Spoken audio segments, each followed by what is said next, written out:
Hello, friends. Welcome to Weekends with Kasparian and Nando Vila. That song always slaps. One of my favorite YouTube comments about this show. It's so good. It's so good. Also very good to be back. We took last weekend off, and I'm happy that we're doing the show today because there's so much to get to. We put Kale through quite a bit this morning with all of our element requests, video requests, but it's going to be a fantastic show with Natalie Shure joining us for our interview portion of the program. Nando's got a fantastic Decode segment about Afghanistan, and I'm going to talk about, why I'm such a terrible sexist person for wanting to criticize Janet Yellen. I'm gonna come in and I'm gonna defend all women on behalf of men, because we're about to witness a vicious sexist attack from Anna Kasparian, my co-host, which, we agree on a lot, Anna, but we disagree on some things. And I personally think that it's sexist to attack women for literally anything. I think women can do no wrong. No, it's impossible for women to do no wrong. So, yeah. Betsy DeVos, totally fine. Ivanka Trump, totally fine. I mean, Sarah Palin. As long as they're women. Sarah Palin, she's fantastic. Sarah Palin's great. She would have been a great vice president. Yeah. So I can't wait for that segment. But we are going to open the show today by talking a little bit about, the Senate runoff race that's going to take place in Georgia this week. But more importantly, how those candidates have handled the demands for relief checks toward Americans during this moment of crisis. So look, David Sirota and all the fantastic writers over at the Daily Poster have done such a good job in really covering in a detailed way how members of Congress have been handling the relief package. And I'm actually pretty shocked at how little attention there's been among progressives, in terms of holding Loeffler and Perdue accountable for what they've been up to. So let's talk about that a little bit. Earlier this week, it was reported that Bernie Sanders and the tactic he was attempting to implement in the Senate didn't work because it was blocked by 41 Democrats in the Senate. Now, this has everything to do with direct $2,000 relief checks to Americans. These are not stimulus checks. These are checks that Americans need to literally survive right now. It's been months and months and months since Congress has successfully passed legislation that would offer relief during the pandemic. And the latest version of pandemic relief came in the form of $600 direct checks to Americans. And Donald Trump came out and said, no, I'm going to veto this. I'm going to vote against it, or not vote against it. I'm not going to sign it unless you guys provide more direct relief to Americans. I want $2,000 checks. Well, that opened up a fantastic opportunity for Democrats like Bernie Sanders, who proposed blocking unanimous consent for a veto-proof vote on the National Defense Authorization Act, something that Donald Trump did, in fact, veto. And his argument was, we're not going to vote on that. I am not going to provide unanimous consent unless we get a floor vote on up or down vote on a standalone bill that offers $2,000 direct checks to Americans. Well, Mitch McConnell stood up and said, all right, well, who's with me on wanting to vote on NDAA and, just bypassing what Bernie Sanders is trying to do here? 41 Democrats joined. But during that whole debate, what was really interesting, Nando, was that all of a sudden, David Perdue and Kelly Loeffler, two senators from Georgia who are facing re-election, had to find a way to go along with what Trump is saying, even though they were not actually in favor in any way of providing direct relief checks to Americans. All of a sudden, you have people like Kelly Loeffler going on Fox News, trying to thread the needle. Here's what that sounded like, and then I'll give you the details on what actually happened. So will you support that bill, that encouragement from the president once it gets to the Senate? Well, look, the president has fought for our country from day one. He continues to fight for every single American. I've stood by the president 100% of the time. I'm proud to do that. And I've said, absolutely, we need to get relief to Americans now, and I will support that. But look, here's the issue. Democrats have blocked relief time and again. That's why we're in this situation as a country. We've tried to pass that release since this summer. Nancy Pelosi, Bernie Sanders, they've admitted that they held it up because they were playing politics with the lives of Georgians and all Americans around this election. And we have to hold Democrats accountable on January 5th.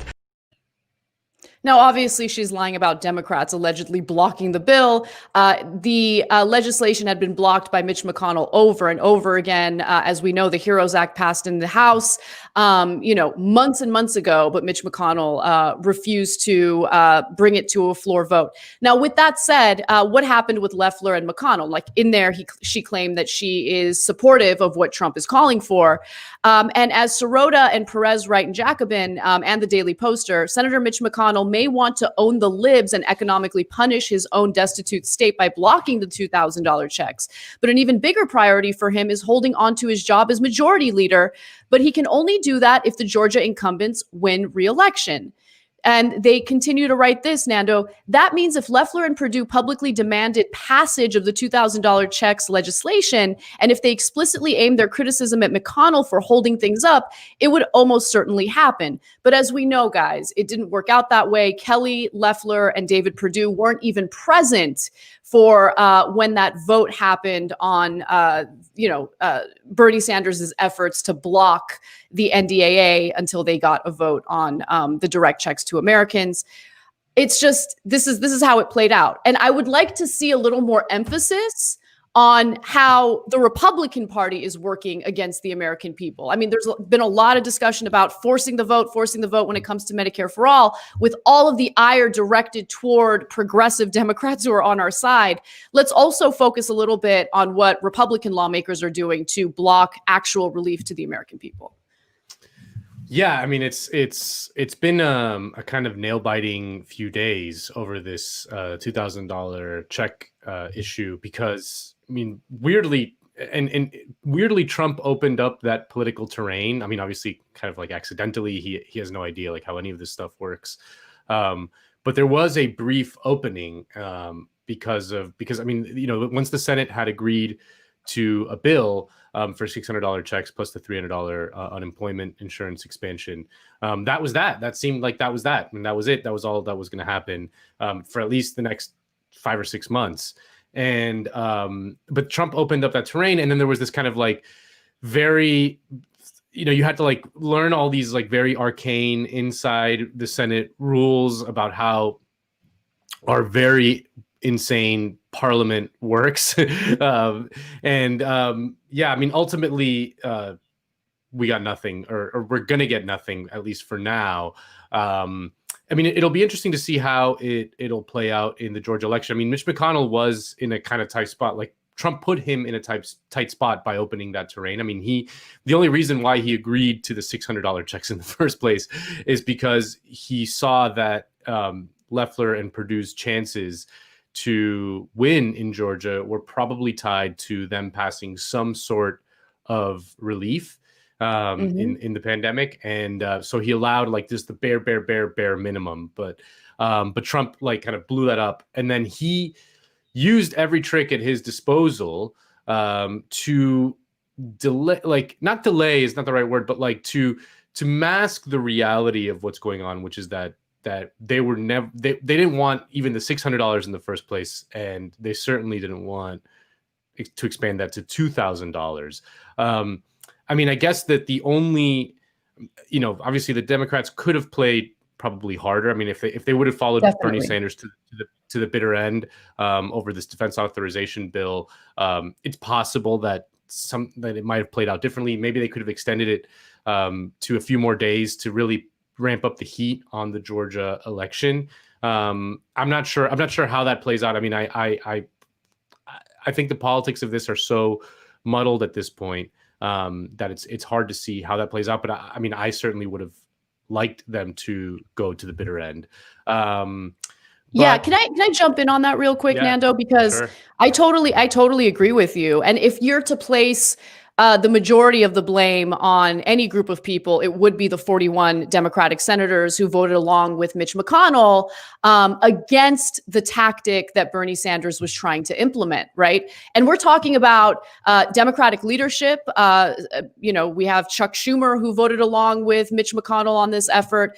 You have Kamala Harris, who very recently bragged about how she's the one who proposed the main author of the legislation that would provide the direct $2,000 relief checks to Americans. She voted along with Mitch McConnell because when push comes to shove, ensuring that your private military contractor buddies and donors get the money that they desperately need, which of course they don't actually desperately need, that supersedes the needs of the American people.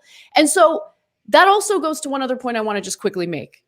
All right, we just got 41 Democratic senators on the record saying, no, we're going to actually engage in this effort to block the only leverage we have, the only chance we have at passing something incredibly popular, something that Democrats and Republicans across the board want, which is, these robust $2,000 direct checks to Americans.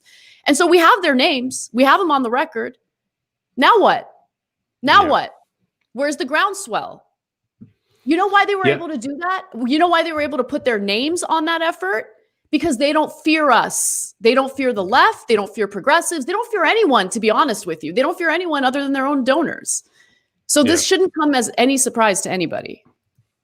No, yeah, I mean, it really shouldn't. And it's I mean, again, it'll be interesting. I have no idea what the hell is going to happen in 3 days in Georgia, because I can't trust polling anymore, especially at the state level, given what happened just a few months ago in the general election, where the state polls were just like absolutely way off.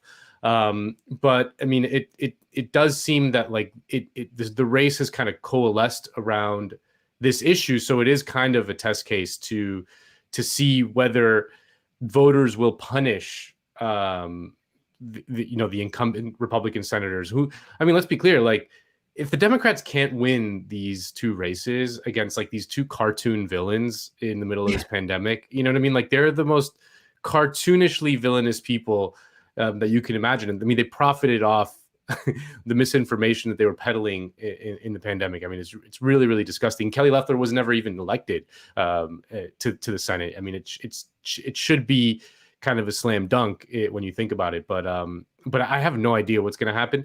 But yeah, I mean, it would have been nice to see the Democrats go to the bitter end. I mean, I didn't really think that was going to happen. I mean, I was kind of surprised that they were making noises about it at some point, but when push came to shove, they really just kind of laid down and voted to fund the military, because that's not gonna, you can't hold that up for one second. $741 billion for the National Defense Authorization Act. They had no problem passing that. 60 consecutive years, Congress has passed legislation funding the military. But when it comes to providing much needed relief to ordinary Americans who are suffering right now through no fault of their own, they just can't do it. They can't do it. But more importantly, they're willing to give you the middle finger publicly, transparently, knowing that we're not organized enough to respond effectively, knowing that we have not accumulated enough power, that we're not strategic enough to make sure that they pay the consequences for that vote. And that is key here. That's not me being defeatist. That's acknowledging and identifying the real flaws here and realizing that we need to do something to fix it, that we need to do the hard work, honestly, the work that's not glamorous at all, that's not fun at all. Some of the work that's already taking place behind the scenes among organizers who don't get any credit for it, who don't get any money for it, who don't get any glory or recognition for it. That is something that we need to uplift and talk about more, I think, on this show and other progressive programs. But organizing is an important aspect of winning and accumulating power. And anyone who denies that and instead argues that, no, this is really personality based, that's what we need to focus on. And we need some, podcasters to, put out calls of action and that'll get things done. No, it won't, because we're experiencing how much that fails at this very moment. Yeah. Anyway, So that takes me to my decode segment because it's not about forcing the vote, but it is about how it's important to differentiate between identity politics that I think do matter, right? And identity politics that gets used by corporate Democrats for cynical reasons. So let's get to it. In August of 2018, Senator Elizabeth Warren gave a pretty lengthy speech announcing her proposal to root out corruption in government. She felt that money in politics had its grips in Washington, and as a result, were not able to pass the type of legislation that ordinary Americans absolutely deserve. Here's what she had to say specifically about how paid speeches impact corruption and what gets done in Washington. Take a look. Restore faith that ordinary people can get a fair shake in our courts. For starters, strengthen the code of conduct for all federal judges. No stock trading, no payments from corporations for attending events, no honoraria for giving speeches, no lavish getaways and fancy hunting trips funded by billionaires. And I mean all federal judges, including Supreme Court justices. So what she's talking about there is incredibly important, and it's an issue that impacts pretty much anyone in a position of power in our government. In that case, she's talking about federal judges, Supreme Court justices, but this is certainly something that has impacted members of Congress. We have this revolving door of politics, and the whole idea is that as soon as these lawmakers are out of public office, they'll then turn to, lobbying firms, corporations, and places where they usually make incredible amounts of money simply due to their influence and their ties to Washington. This corruption is real. It's something that Elizabeth Warren was actually absolutely right about. Now, unfortunately, since that speech was given by Warren, not much has changed. And today we find ourselves dealing with very similar situations. In fact, recently Politico wrote about how Biden's pick for Treasury Secretary, Janet Yellen, has been paid quite a bit of money in the last 2 years by Wall Street, firms who, want to pay her a ton of money to give speeches. So I want to read you a few excerpts from what Politico has written, and then it's important to focus on the response by blue checkmark resistance types on Twitter, because it's a perfect example of how identity politics gets used cynically to hinder any real critique of flaws in our political system. So Politico writes that in the past 2 years, President-elect Joe Biden's pick to be Treasury Secretary, Janet Yellen, has raked in more than $7.2 million in speaking fees from Wall Street and large corporations, including Citi, Goldman Sachs, Google, City National Bank, UBS, Citadel LLC, Barclays, Credit Suisse, Salesforce, and more. This is pretty big Wall Street firms. There's no question. In fact, Yellen brought in nearly $1 million, giving 9 speeches to Citi alone. Remember, this is just in the last 2 years, guys. This is not throughout her entire career. She earned more than $800,000 speaking to Citadel, a hedge fund founded by the Republican megadonor Ken Griffin. She also spoke to the law and lobbying firm Pillsbury, Winthrop, Shaw, Pittman. Along with her disclosures, by the way, Yellen pledged to go to Treasury's ethics lawyers to seek written authorization to participate personally and substantially in any particular matter that involves a firm she received compensation from in the prior year. But keep in mind that she very recently gave a speech to Citi. She received speaking fees when she gave that speech in October of 2020, again, very recently. And so if she followed through with that ethics proposal, essentially she would only consult with the department's ethics lawyers until October of 2021. Now, this is a big problem. For reasons that I will get even more detailed about in just a minute.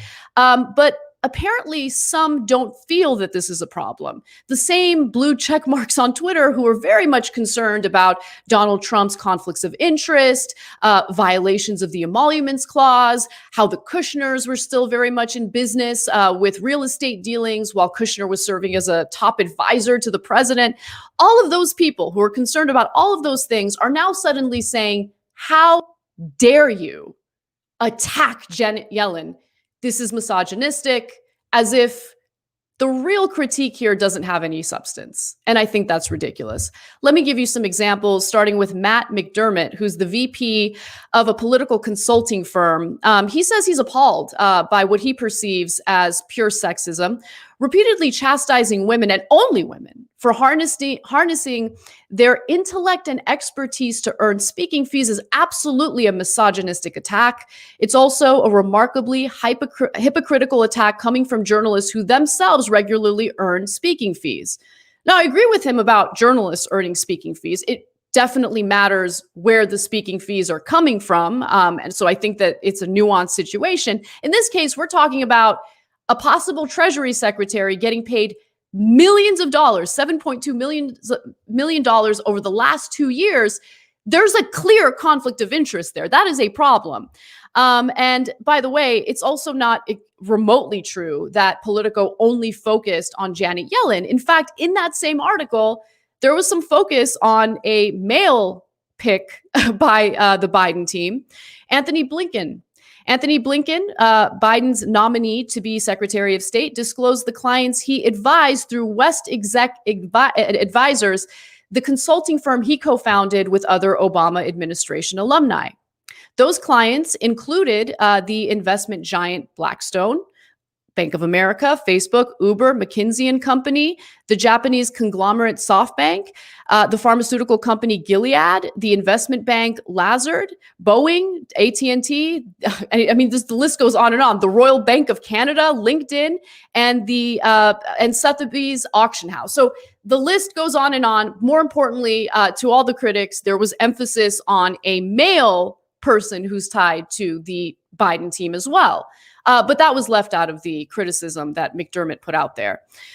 Now, other critics of Politico's reporting tried to draw false equivalencies between those who went after Alexandria Ocasio-Cortez for being a bartender and, people who are now criticizing Janet Yellen for the money that she made speaking to Wall Street executives. Here's an example. The people who belittle AOC for being a former waitress are the same faulting Janet Yellen for earning $7.2 million. So how much exactly should women make? Except it's not the same people. There are people on the left, well-intentioned people who have genuine and legitimate concerns about what's happening right now with money in politics. Now, money in politics isn't the end-all be-all regarding our political system and how we need to fix it, but it is an influencing factor that we need to address. And that argument was absolutely ridiculous because, as we know, those who have minimized AOC's accomplishments are usually people like Ben Shapiro, who like to point out the fact that she used to be a bartender. But being a bartender isn't a conflict of interest if you want to be a public servant. Getting paid millions of dollars by Wall Street when you're possibly about to be a Treasury secretary is a giant conflict of interest. One more example. So AOC is faulted for being a waitress that doesn't make enough money. And now Janet Yellen is being faulted for being a baller that makes too much money. I'm starting to think the real problem is the rampant and pervasive sexism that is still allowed to invade too many opinions.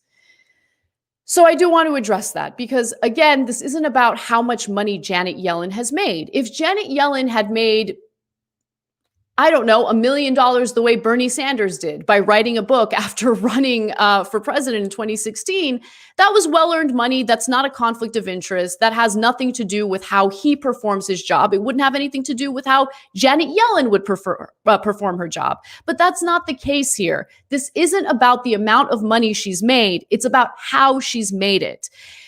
So let's talk a little bit about one other person, and that's, of course, Stephanie Ruhle. Stephanie Ruhle was outraged about this reporting from Politico, where she wrote, "Seriously, are you kidding me? Do better, Politico. Janet Yellen was paid market value." But listen, to be fair to Stephanie Ruhle, she's consistent. I mean, she seems to love conflicts of interest. She's a walking poster child for conflicts of interest as someone who worked as a hedge fund salesperson and then immediately pivoted to anchoring the news on MSNBC. And by the way, just recently she faced some backlash for appearing in a Chase ad. This one. Hey, this is Stephanie Ruhle, and I'm looking forward to my conversation with Chase. where we talk about life's unpredictable moments and how important it is to save and plan for them. I hope you're going to join us. Jay Williams and I are going to dig into all the crazy things we're dealing with in our lives right now and how we can best prepare for them. I'm excited to be part of Chase Chat's webcast. I hope you'll join us. So apparently there was enough backlash toward that ad that finally Chase decided to distance themselves from Stephanie Ruhle. Chase Bank to stop using MSNBC's rule in promotional ads after conflict of interest concerns. So it looks like conflicts of interest really do serve as a concern for Americans who want fair reporting, who want accurate representation in Congress, who just want to be represented appropriately without corrupting factors like, you know, paid speeches, promotional partnerships, and things like that. So there seems to be an acknowledgement that a conflict of interest is a problem here. But for some reason, using that argument in the context of Janet Yellen getting paid $7.2 million over the last 2 years for giving Wall Street speeches is unacceptable because it's allegedly misogynistic. I'm here to tell you that it is not. It is not misogynistic, because what we're talking about here is the substance of what influences politicians and people who serve in government. We're not talking about whether or not Janet Yellen is fit for the job because she's a woman. We're talking about whether or not she's fit for the job based on influencing factors behind the scenes, based on conflicts of interest, based on corruption. And to give you other examples of how this has been accepted in the past as an issue in other contexts, let's talk about how Hillary Clinton was criticized for her Wall Street speeches when she was running in the Democratic primary in 2016. Look, it was clear that she had taken giant sums of money for her Wall Street speeches. She refused to release the transcripts of those speeches, you know, to all the people who think, no, this is just about a woman getting paid for her expertise. Okay, great. We'd love to read your expertise. Can you release the transcripts? She refused to do so. And then, of course, WikiLeaks got a hold of Podesta's emails and put out more details about what was in those Wall Street speeches. Let's watch. One of the ironies of this story is that we know about these emails at all because the campaign itself did self-opposition research to find what in her Goldman Sachs speeches could prove damaging should they leak. Among the stuff that's gotten the most attention is Clinton saying that Dodd-Frank, Obama's signature initiative to rein in Wall Street, was, quote, passed for political reasons. You can see her aides in the emails internally debating how to make sure that her apparent tone deafness around Wall Street didn't seep out into the public. One example that really drives this home is that right after the campaign launched, Bill Clinton was planning on giving a speech at Morgan Stanley. And Clinton's aides freaked out about this. They said this is something we shouldn't do, and Hillary herself appeared to be okay with it.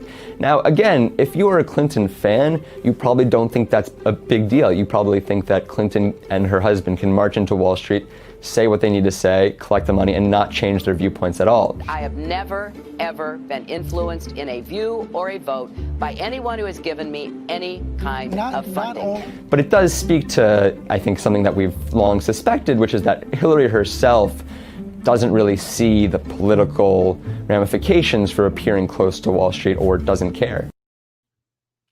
Now, after WikiLeaks released even more emails, we learned more details into what Hillary Clinton was telling these Wall Street executives during these lucrative speeches, and doesn't look so good. It was definitely a liability for her campaign. Watch. But as a highly paid speaker, Clinton appears to have told the bankers, the people that know the industry better than anybody are the people who work in the industry. In the emails released by WikiLeaks, not authenticated by Clinton or NBC News, she also said new banking regulations after the 2008 crisis were passed for political reasons, and the jury is still out on the 2010 Dodd-Frank Wall Street reform law. And a stolen email, WikiLeaks says, was to campaign chairman John Podesta and others last October reveals Clinton decided to oppose the TPP trade deal she once supported even before seeing the final version, contrary to her later claim. An advisor writing, if she weighs in now without viewing the document, some in labor might wonder why she didn't just say she opposed earlier. So clearly, Wall Street wasn't hiring her for her expertise, especially when in her speeches, she was telling them, you guys are better suited to understand these issues than people like me. So what was that money paid for? Clearly, it was meant to influence Hillary Clinton, to let her know who her real bosses are. And again, that was pretty widely accepted as a problem, as a liability for her campaign, especially at a time when so many Americans couldn't recover from the 2008 economic collapse. And the situation for many Americans has actually gotten much worse, especially because of this pandemic. So I think it's pretty important for the American people to understand the type of corruption at play at this very moment, especially when it comes to people in positions of power who get to decide what kind of relief we get, what kind of austerity gets passed in the future, what kind of tax cuts get promoted for the wealthy. These are issues that matter to us. We should know about how much she's getting paid by Wall Street firms. But let me tell you how this is a problem in other contexts, in case people think that this is a little too political. Oh, maybe we need to focus on, I don't know, the healthcare industry. We know that there's quite a bit of corruption in that regard as well. And, moving away from politicians and looking at the medical field, corruption has been a huge problem for decades, and paid speeches are a huge part of it. This next video is a little older. It's 12 years old, but it's important to understand just how paid speeches have influenced the medical field. Take a look. The Downings blame Candace's suicide on the antidepressant drug Zoloft. They wondered why the doctor gave such a powerful drug when Candace's only complaint was anxiety in school. Then recently, in their lawsuit against the doctor, they think they found an answer. And I said, wait a second, what? Wait a second, because Candace's doctor, Matemi Selassie, had been paid around $12,000 making speeches touting Zoloft, with some of the payments coming from Pfizer, the drug's manufacturer. The Downings believe the money influenced the prescription. So luckily, there has been some progress on this front, something that, people aren't talking about much, but Matt Brunig tweeted about it, and I looked into it more. Under the Trump administration, believe it or not, the Department of Health and Human Services Office of the Inspector General found that pharma-funded speaking engagements featuring doctors are typically illegal kickback programs. So even the Inspector General in the Department of Health and Human Services acknowledges that these paid speeches are a corrupting factor in how doctors prescribe certain drugs, which is incredibly important to acknowledge, especially as the opioid epidemic continues to tear across this country. The Office of Inspector General expressed significant concerns about companies' use of paid physician speakers based on the OIG's investigation and enforcement actions, and declared that paid speaker programs are often used to induce referrals or use the company's products. This is according to what was recently written in the National Law Review. This is coming from, again, the Inspector General within the Department of Health and Human Services. Pharmaceutical and device companies have settled numerous false claim act cases involving speaker programs over the years for substantial sums, notably including a June 2020 $642 million settlement with the United States centered on allegations regarding the company's speaker programs. So clearly, guys, this is a problem. It's been acknowledged as a problem, both in politics, in the healthcare industry. Again, it is a corrupting factor in how decisions are made. This has nothing to do with misogyny. This has absolutely nothing to do with sexism. This has everything to do with the substance of this matter. And anyone who tries to make this an identity politics issue is doing so in a cynical way. They're trying to deflect. They're trying to pretend as though this is not a problem when it clearly is. And I'm sick of people using gender, using race, using whatever identity they choose to use for any particular reason in order to deflect from a very real problem that we're experiencing in this country. The National Law Review, by the way, continued to write that in the special fraud alert, the OIG noted drug and device companies paid nearly $2 billion to healthcare professionals for speaking-related services in the last 3 years. Now, someone who really seemed to understand how corruption works, how these paid speeches have a negative influence on people in positions of power, of course, is Senator Elizabeth Warren. We heard from her earlier in this segment. She wanted to do something about this. And she even criticized Barack Obama back in 2017 for giving a $400,000 speech that was paid by a Wall Street firm at a healthcare conference. Here's what she had to say about that at the time. Senator Warren, what do you think about President Obama accepting $400,000 from Wall Street? Well, I was troubled by that. One of the things I talk about in the book is the influence of money. I describe it as a snake that slithers through Washington. Snake that slithers through Washington. So what does Warren think about the recent controversy regarding Janet Yellen and how much she's made over the last 2 years by giving these speeches?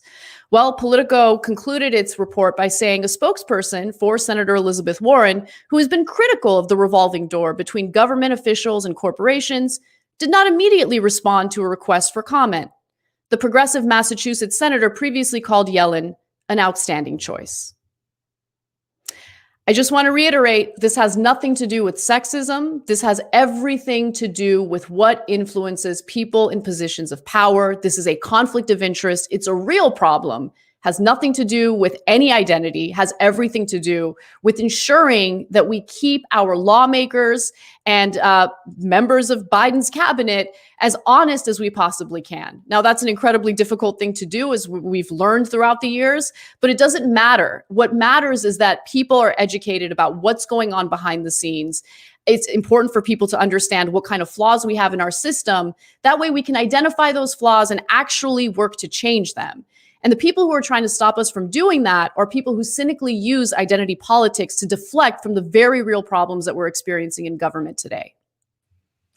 Interesting choice for Senator Warren to call money in politics like a snake that slithers through the system.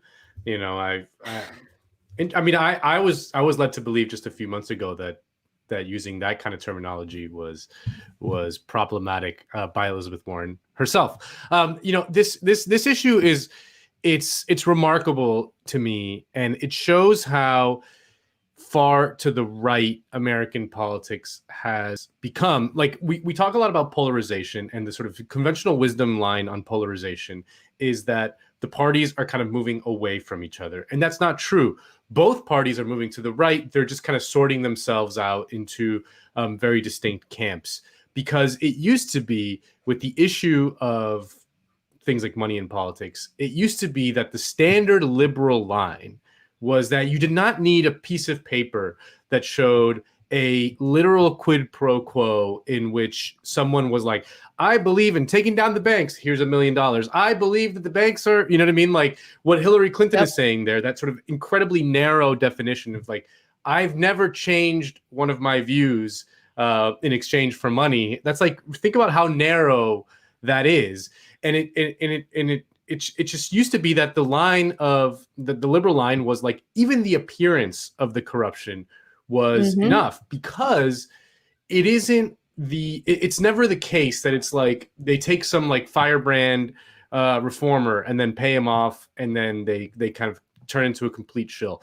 That's not really how it works. I mean, obviously there's examples of that, but the sort of more structural critique is that it kind of flows both ways, and it's much softer than that. It's much kind of it happens on a sort of deeper level. It's like the famous Chomsky interview where he's talking to like some BBC guy, or I don't know if he's from the BBC, so some British journalist, and he's like, but I've never taken orders from someone to change my views. And Chomsky's like, yeah, because if you believed a certain different other thing, you wouldn't be sitting in that chair. If you believed what I believe, you wouldn't be sitting in that chair.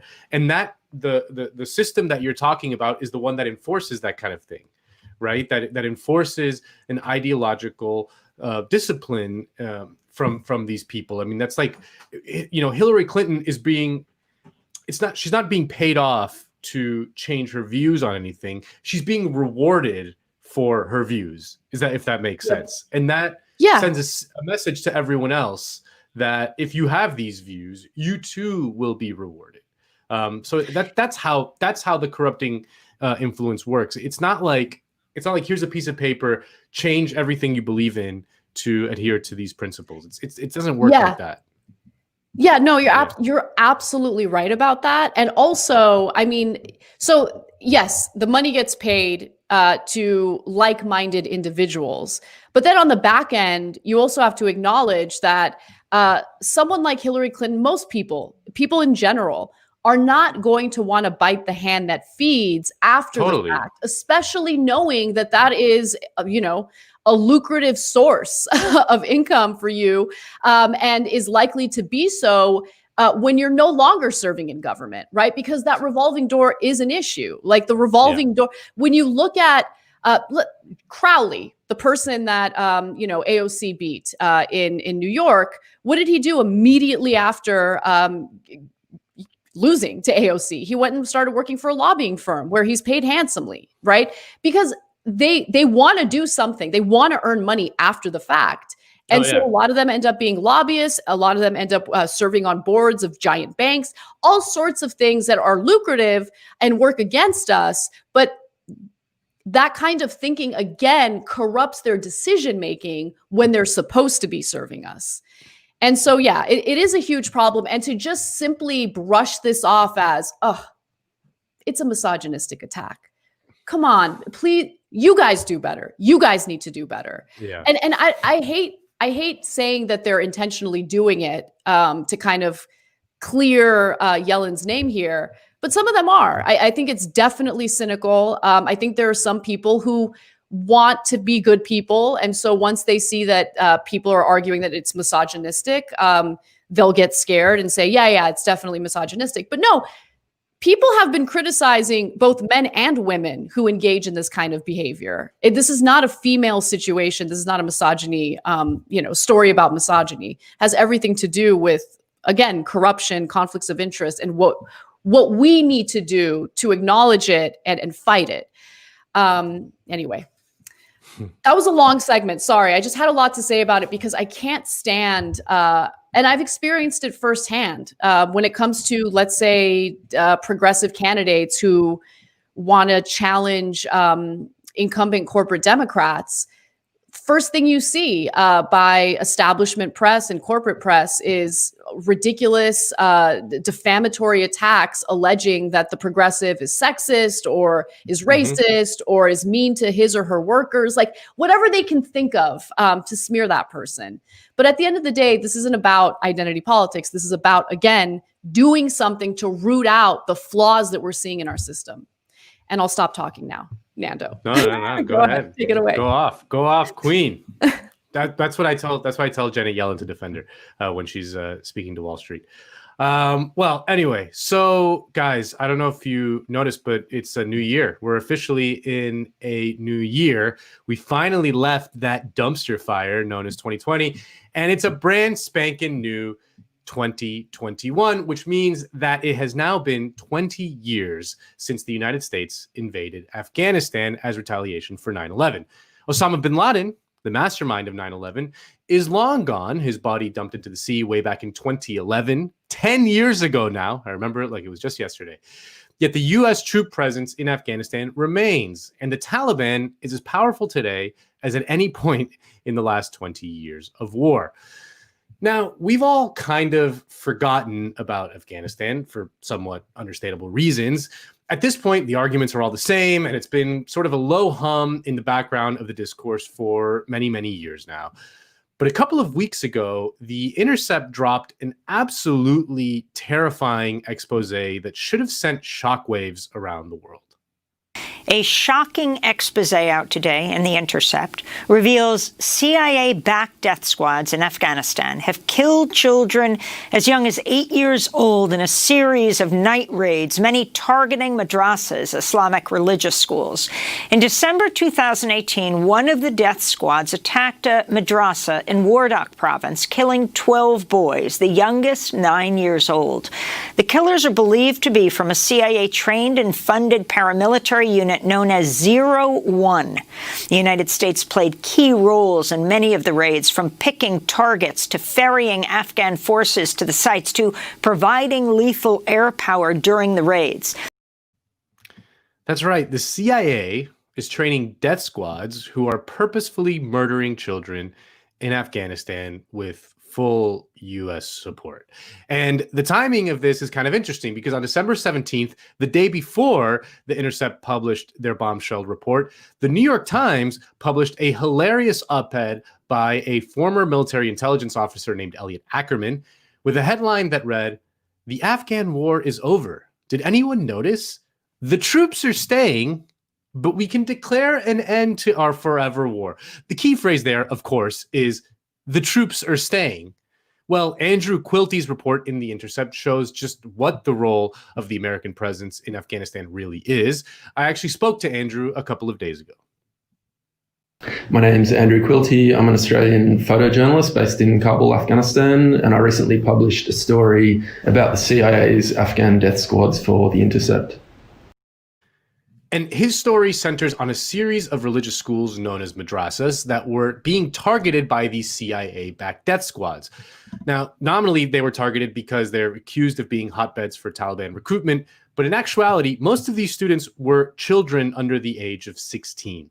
The raids, like what came before and what resulted, followed a similar pattern. They would, the forces would usually use an explosive charge to enter a building, often a madrasa.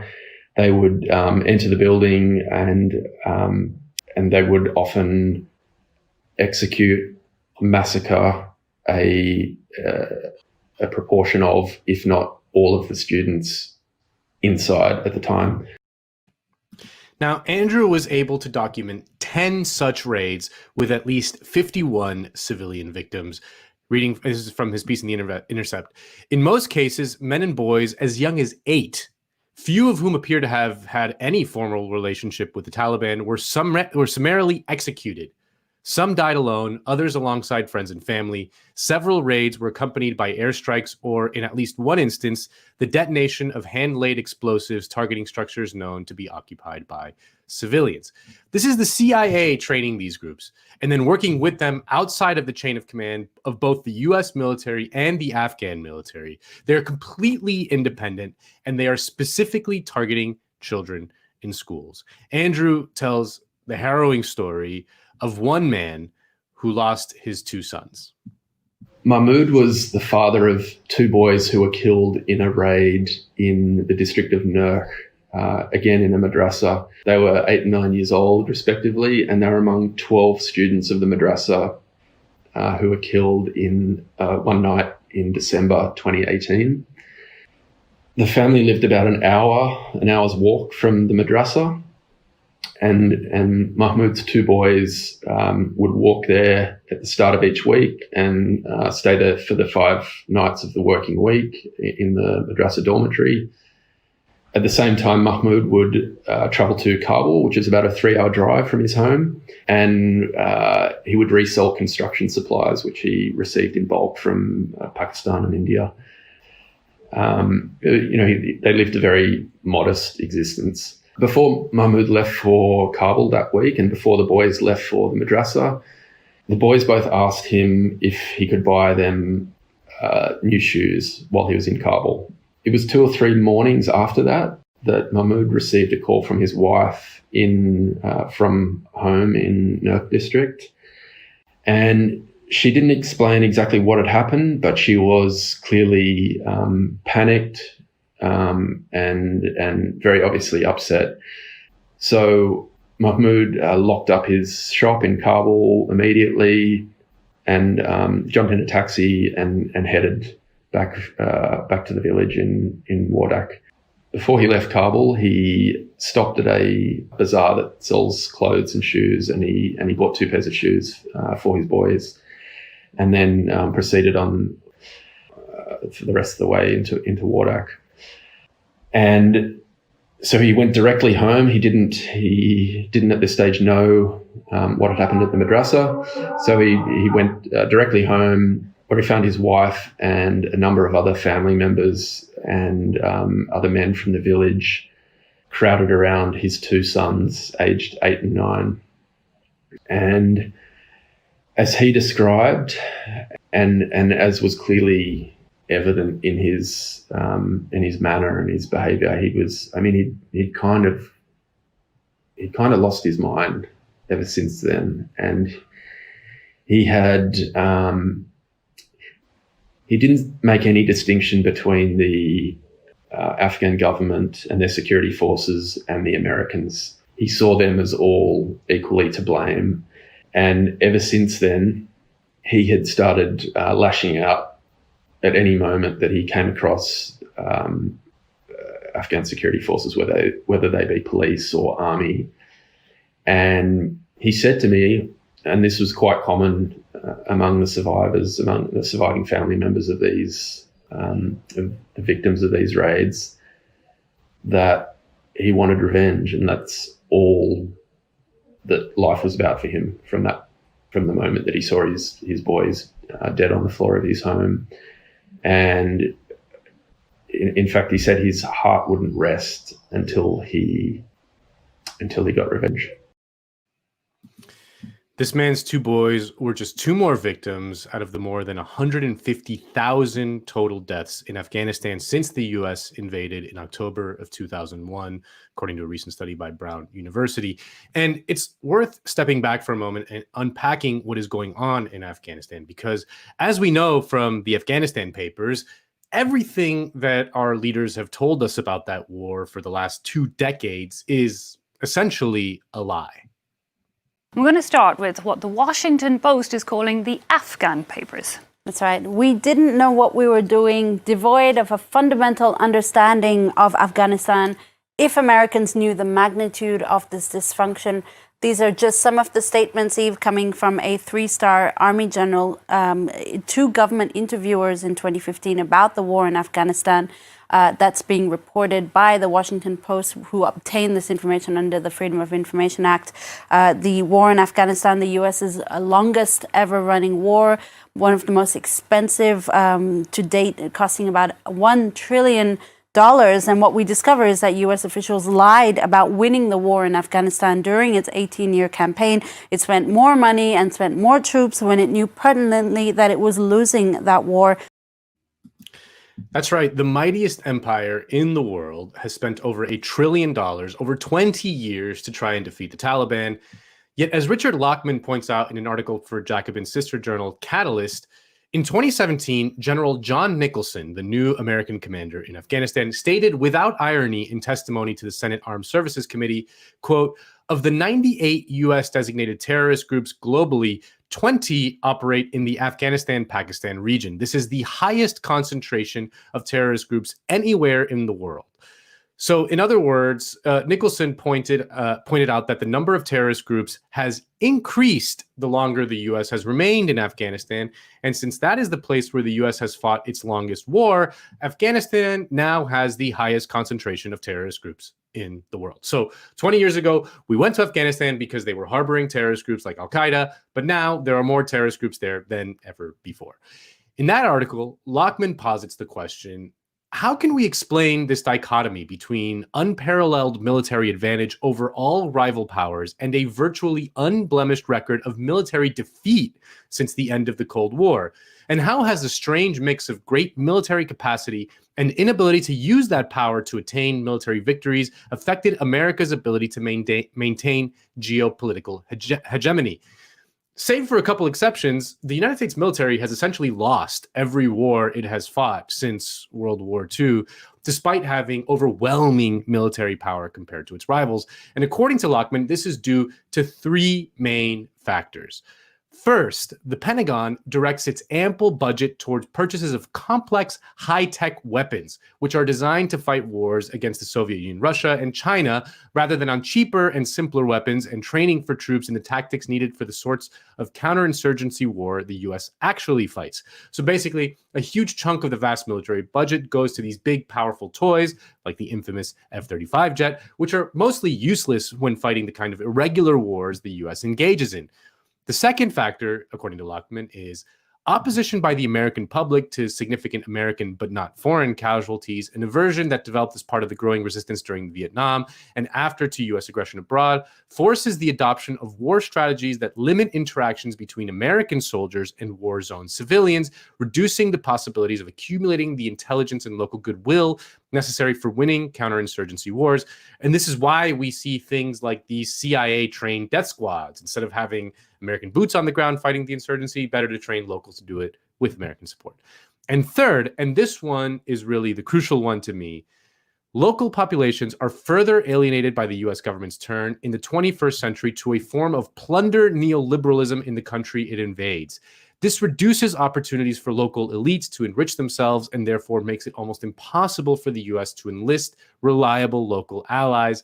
It also impoverishes the mass of locals, creating enough anger and desperation to power insurgencies. The simple way to understand this last point is to look at a classic case from the Bush era, the role of Halliburton in the Iraq War. Before he became vice president, Dick Cheney was the CEO of Halliburton, a large oil field services manufacturer. Now, after the U.S. invaded Iraq, contracts worth billions of dollars were awarded to Halliburton to handle a lot of the country's reconstruction and the management of its oil, instead of some Iraqi company that can be then used as a patronage system to win over the local ruling class.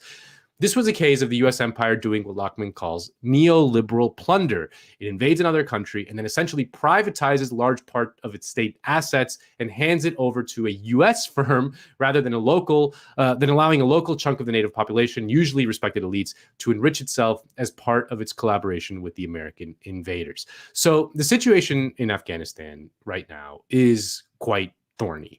It is true that on the one hand, the U.S. presence is probably key in helping the Afghan government keep the Taliban somewhat at bay. But on the other hand, the structural incentives at every level of American power are such that anything but a state of perpetual forever war are resisted viciously. And the longer the U.S. stays, the more fuel it gives to the Taliban. Just look at how difficult it was for both Obama and Trump to withdraw troops from Afghanistan. When Trump indicated he wanted to get out of Afghanistan last November, Mitch McConnell took to the Senate floor to lead a bipartisan response, slamming the decision. A rapid withdrawal of U.S. forces from Afghanistan now would hurt our allies and delight the people who wish us harm. Violence affecting Afghans is still rampant. The Taliban is not abiding by the conditions of the so-called peace deal. The consequences of a premature American exit would likely be even worse than President Obama's withdrawal from Iraq back in 2011, which fueled the rise of ISIS and a new round of global terrorism. And Trump did sign a sort of peace agreement with the Taliban, although it's certainly very, very shaky, and it crucially excluded the Afghan government. And there is a real fear that when the U.S. gets out, the Taliban will easily override the weak and corrupt Afghan government and reinstitute its particular brand of fundamentalist Islamic law. And it's a sort of catch-22. So I asked my friend Daniel Bessner, a foreign policy expert and professor of history at the University of Washington, to give me his thoughts. So the question of Afghanistan is kind of a difficult one, and I've been thinking about this a little bit because it's a big focus of Obama's memoir. He essentially presents Iraq as, a fait accompli. He knew that he was going to get out of there right away, but Afghanistan is a more complex problem. In Obama's framing, it's because the United States had, a just cause to go after the country that harbored Osama bin Laden, and that was generally, the people who were saying that Afghanistan was a quote-unquote war of necessity and Iraq was a war of choice in the 2000s. Well, I would say from today's perspective that essentially the United States just needs to remove its troops. It's been, almost 20 years now, come November. And a lot of different strategies have been tried: counterinsurgency versus counterterrorism, different levels of troops, various alliances made with different stakeholders, and essentially none have worked. And there's a variety. Worked, what does that even mean? Work is an imperial adventure, which was essentially to build, a quote-unquote democratic nation state or control the area in terms of regional security. And there's a lot of complex reasons why the United States believes that it has a significant national interest in Afghanistan, or the United States foreign policy establishment, but but I'm not going to get into that now.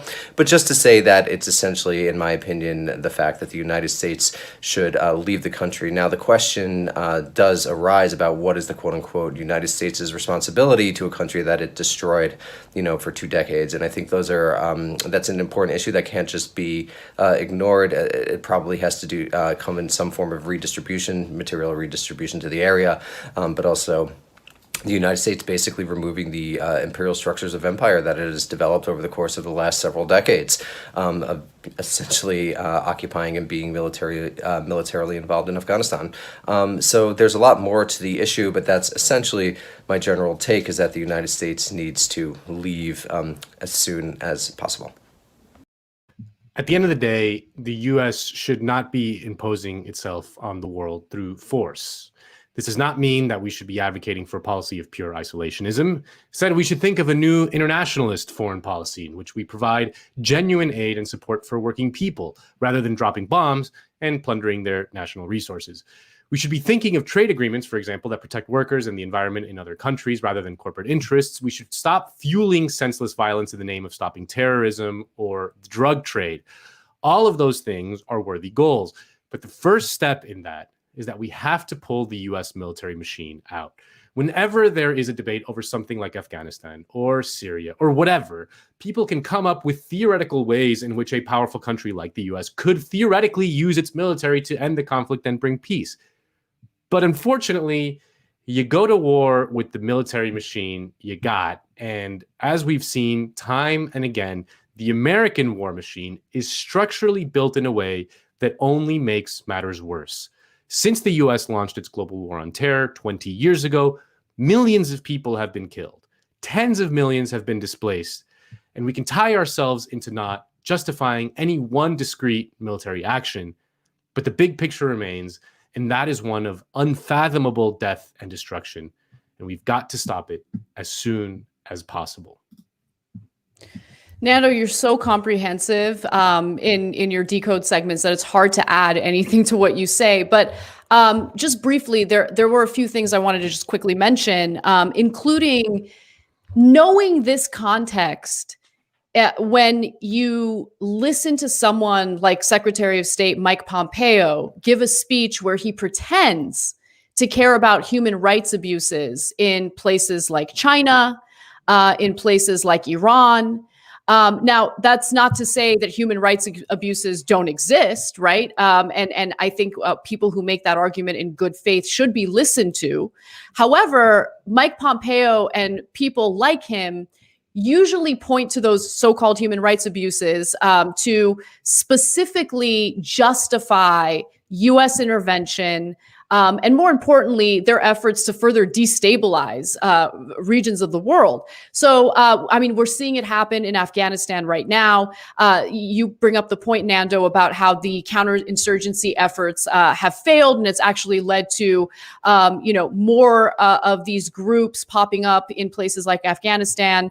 And I don't think that's a mistake. I think that that's absolutely intentional. And if you see what, private defense contractors and weapons manufacturers are doing right now through funding think tanks, which then put out these ridiculous, studies that urge intervention in various parts of the world, they just want to sell more weapons. And like in the case of China, for instance, that whole effort has led to selling more weapons, a record number of weapons to places like Japan. Now, increasing weapons in that part of the world, is that going to lead to more peace, or is it going to destabilize the region? Like, we know that there's a possibility of it destabilizing the region, and I think that's exactly what the military-industrial complex wants. They love the perpetual war. And I think what they've seen lately is, all right, well, the appetite for war in the Middle East is really starting to taper off in the United States. So we need to find the new enemy. And that's why you've heard people like Mike Pompeo and the Trump administration, not just them, Democrats as well, ramp up their rhetoric against China by citing what they're allegedly concerned about, which is the human rights abuses toward the Uyghur Muslims. Now, again, to deny those human rights abuses exist, I think is wrong. They do exist.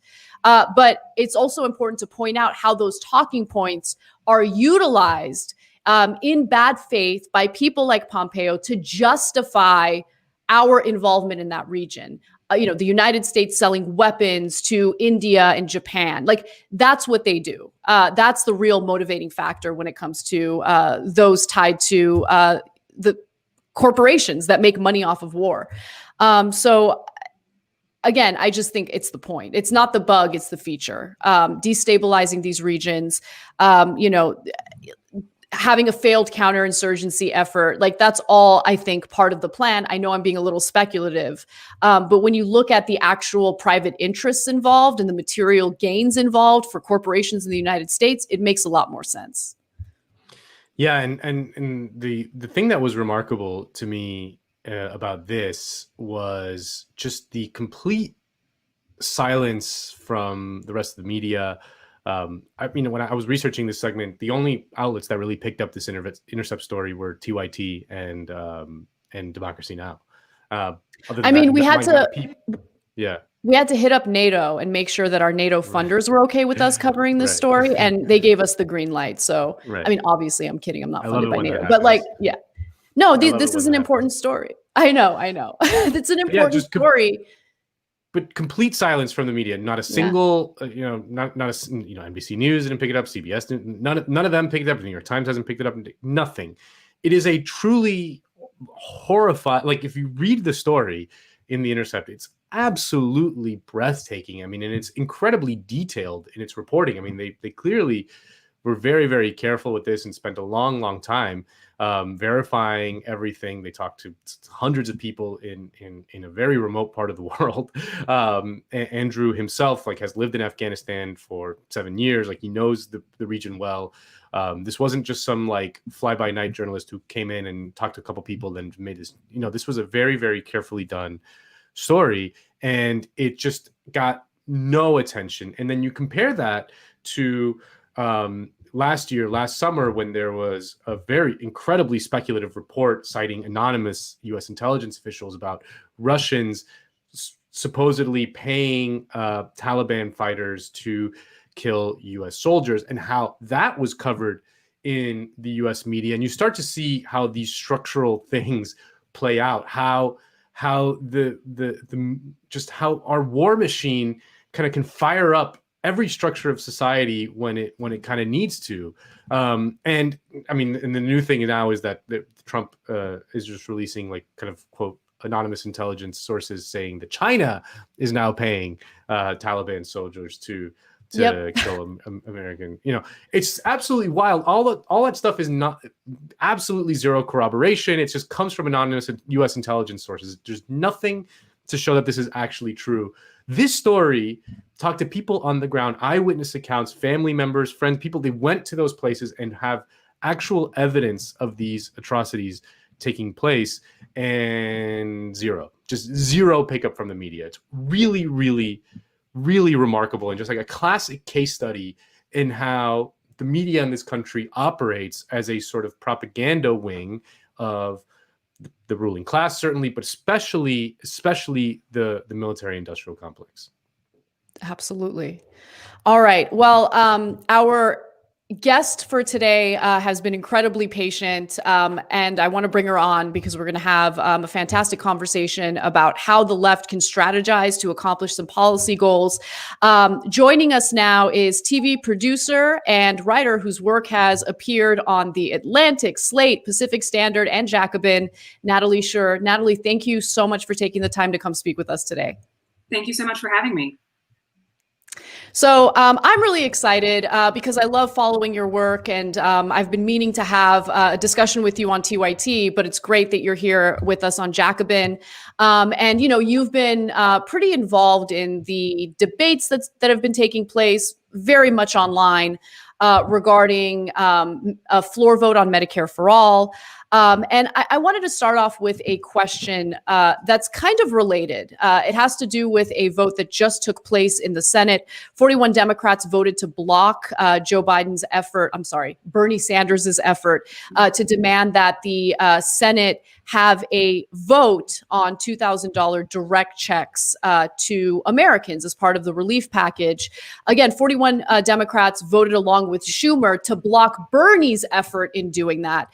And what Bernie was using for leverage, of course, was a unanimous consent vote on, passing the National Defense Authorization Act, something that, everyone seems to really, really want.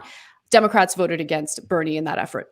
I bring that up because $2,000 direct checks to Americans is wildly popular across the board. Doesn't matter if you're a Democrat or Republican. This pandemic has put you in a crisis, an economic crisis. People desperately need that relief. And yet after these 41 Democrats were willing to put their name on blocking Bernie Sanders' effort, there was no groundswell. It appears that it didn't even really get much attention in the corporate press. Progressive media, of course, covered it, but there was no groundswell. It didn't lead to some sort of unrest. It didn't lead to any type of activism or organizing. And so why do you think that is? Why do you think it is that this vote happened and it didn't really lead to much change or reaction? Yeah, I mean, I think that vote was really unconscionable. And I think that a lot of people, I'm sure, watching this show would absolutely agree. And I think that what that shows is that popularity of a given measure doesn't necessarily translate into grassroots power that you actually need to force politicians to do things. Just because something's popular, it doesn't necessarily mean that people have built the alliances, that they've done the deep organizing that actually get people out onto the streets, that actually, get people to occupy offices of elected officials, that get them to make calls, that get them to march, things like that. And that those things are really, really difficult. And they're extremely important, but they take a lot of time. And you can't necessarily just snap your fingers or tweet about something and, automatically enlist that groundswell and deploy people the way that you need them to be deployed. That is a long and difficult game.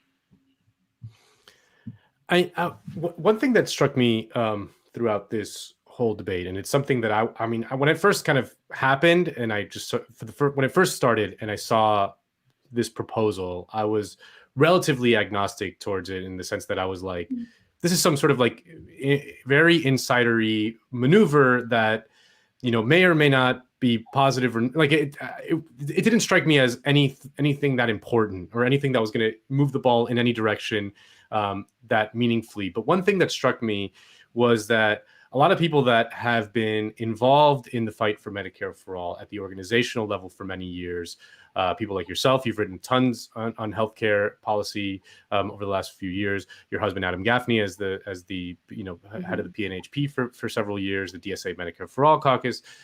Tim Faust, who wrote a very important book called Health Justice Now, and has been a long time sort of healthcare activist and organizer. Involved in the Idaho Medicaid, like all the people who kind of been working on this issue as not necessarily as part of their full-time job, but as a sort of their key part of their political work.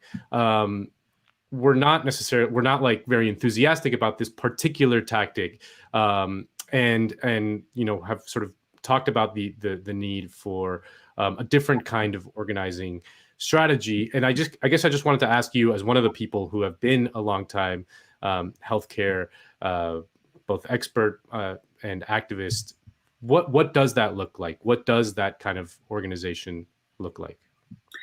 Yeah, so I mean, I guess I'll preface it by saying I think that there are people who support Force the Vote that I greatly admire, that are rank and file activists in some cases, that are doing so in good faith. Ultimately, I mean, it's a tactic, and it might be a good tactic. It might be a bad tactic. Either way, whether or not it happens, whether or not someone supports it, I think that the path forward still looks similar either way. I think that, a reason that I was somewhat skeptical about the idea, and that some other longtime organizers were, is because it is difficult to marshal the organizing power to make things like this effective that I was mentioning before. And that if something like this were to happen and that people backing it most fervently, I think it has to be regarded as part of a strategy to, if the goal is to expose Democrats for not supporting this thing during a pandemic, which, it can be a galvanizing thing for people. I understand why they're interested in doing that. Then there's still there's still work that needs to be done as a result, right? So if you're exposing Democrats, okay, what does that mean moving forward? Well, that's probably, a locally specific question. So something like, people who support this tactic might be interested in, zeroing in on a few reps that they think are particularly hostile toward Medicare for all, that are in districts that are maybe more amenable to the idea. I think that that's somewhat close to the Justice Democrats model. There's a good chance that in some of those districts, there might already be a campaign, or there might already be people who have experience working with insurgent primary candidates, and that, someone who is a support the vote van would be a really incredible addition to an organizing group along those lines. In states like New York and California, there are really active state level single payer coalitions, because those are states in which conditions are friendlier to single payer right now, and that have had organizing coalitions that have developed over the course of several years, that have, pushed the ball forward, where people are doing educational events, where they're working on building that deep and broad support for what I think we can all agree is a really morally urgent reform in the United States. So that's already happening in certain states. Anyone who's a proponent of force the vote and Medicare for all and is in a union has a really great opportunity to lobby their union, to organize with rank and file that also support Medicare for all, and really try to push this to the front of their union's agenda and try to tap into their union's power to win this thing. I think that that's something that the Medicare for all movement needs to do more of in general. I think that the labor component of this can be really difficult. There's also, the idea that people can organize a union if they're not currently in one and they're a worker. That's obviously not a super fast road, and I understand people's frustration with that. But that's, I think a way forward to, get to change the political tides in the way that we need to change the political tides. And there's also, just educational canvases in the districts of Democrats who don't support this but should. There are DSA chapters, there are, NNU groups, there are healthcare advocates already doing that in many different communities. You can join a canvass, and even if there's not, a specific legislative demand on the table in a given district, speaking to the reps to make sure that, the idea of exposing Democrats for not supporting this during a pandemic, whether or not a floor vote happens, we already have a list of people who are co-sponsors, who aren't co-sponsors, or even people who are co-sponsors that, there's reason to believe that they're maybe not, as fervently dedicated. I think that people can still use that as, an opportunity, basically a peg to go knock on doors and start to develop more support for this demand. Yeah, I mean, look, I think first of all of the various details that you mentioned right now are important. This argument that we absolutely need to do this vote because it's going to identify who we need to target, which Democratic lawmakers we need to target. I just think that that's such a weak argument, considering we already know, and I'm not just talking about people who have co-signed on that legislation, but don't actually genuinely support it. It's not that difficult to look into who funds the campaigns of these Democratic lawmakers, who cynically, signs on to legislation in order to appeal to the progressive base, but doesn't actually support it. I mean, we already have names of people who are on the record saying they oppose Medicare for all. And so what are the force the vote people doing in organizing in order to maybe primary those individuals. And if the effort is to primary lawmakers who aren't on board for progressive policies, well, it is kind of interesting that most of the discussion that I've heard about primarying has focused on going after actual progressives in Congress who have been trying to fight for these things, who are on our side, and we need to strengthen their numbers in Congress, right? We need to specifically target corporate Democrats, but it doesn't seem like that's really what this is about. The conversation has centered on AOC and how AOC allegedly isn't doing enough because she's refusing to go on various shows and podcasts for people's vanity projects. Anyway, yeah, I've had enough of this, basically. So if you're friendly to this nonsense that's going on right now, you're not going to enjoy my commentary. I don't want you to, go after Natalie or Nando for that. You can go after me, but let's call this what it is. One other thing is, Natalie, prior to this becoming a thing, right? The idea of using leverage against Nancy Pelosi's speakership, you had actually written about it in Jacobin. Now, right now, as you're mentioning incredibly important strategic maneuvers, and you're highlighting certain flaws with this whole force the vote effort, you're being called all sorts of ridiculous names. You're a sellout, corporate this, whatever. But in reality, in November of 2020, November 13th specifically, you published this in Jacobin. You wrote, there are ample opportunities for leftists and progressives in Congress to wield their power to reorient party priorities, starting with opposing Nancy Pelosi's reelection as House Speaker. So, oh, wow, that's interesting. Looks like Jimmy Dore wasn't the only person who had this idea. You also write that the left flank of the House can parlay their small numbers into exerting an outsized influence.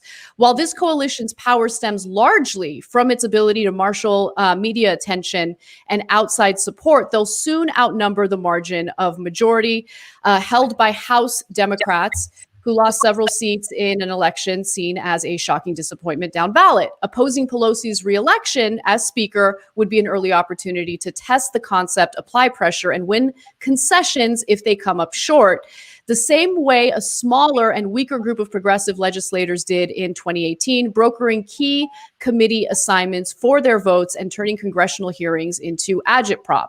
So you didn't specify or demand a vote on Medicare for all, but you did talk about the importance of identifying the leverage that these progressives have. So you are in favor of challenging Nancy Pelosi. Can you elaborate a little more on, what you were getting at in this Jacobin piece? Sure. Yeah. So I think no one on the left should harbor any illusions about Nancy Pelosi being on our side. She's obviously not. She holds a lot of structural power that would be held by another corporate Democrat if and when she is challenged. So I think that people should also not harbor illusions about what it means to replace her. But certainly progressives can and should use their leverage and I think function more as a bloc, the way that, the Progressive Caucus has said not only that they're going to try to function more as a political bloc and, enforce more ideological discipline, but that they're also going to be a little stricter about who can be part of Progressive Caucus and, what it means to be part of the Progressive Caucus so that people like Nancy Pelosi can't just be in it by paying dues and, without meeting any standards. So I think it'll be interesting to watch how that happens. The leverage that they have is real, but shouldn't be overstated. I think that, it just started breaking last night. I can't say that I've read too much of the news about this, but, using progressive power to eliminate things like PAYGO, which might not necessarily pay dividends this term, given, the makeup of the Senate and who Joe Biden is and who's still holding power, but does set a precedent for future terms that will be incredibly important for anyone who supports Medicare for all, the Green New Deal, et cetera. I think that the fact that, the force the vote argument, I think, does rely on political spectacle and theater largely, and that's not a bad thing. There have been really effective uses of agitprop in political theater. I think that we've seen that to some degree over the past few years with committee assignments and with, the way that the squad, Katie Porter, some others have been able to use their position in congressional hearings in ways that we've seen less of in the past.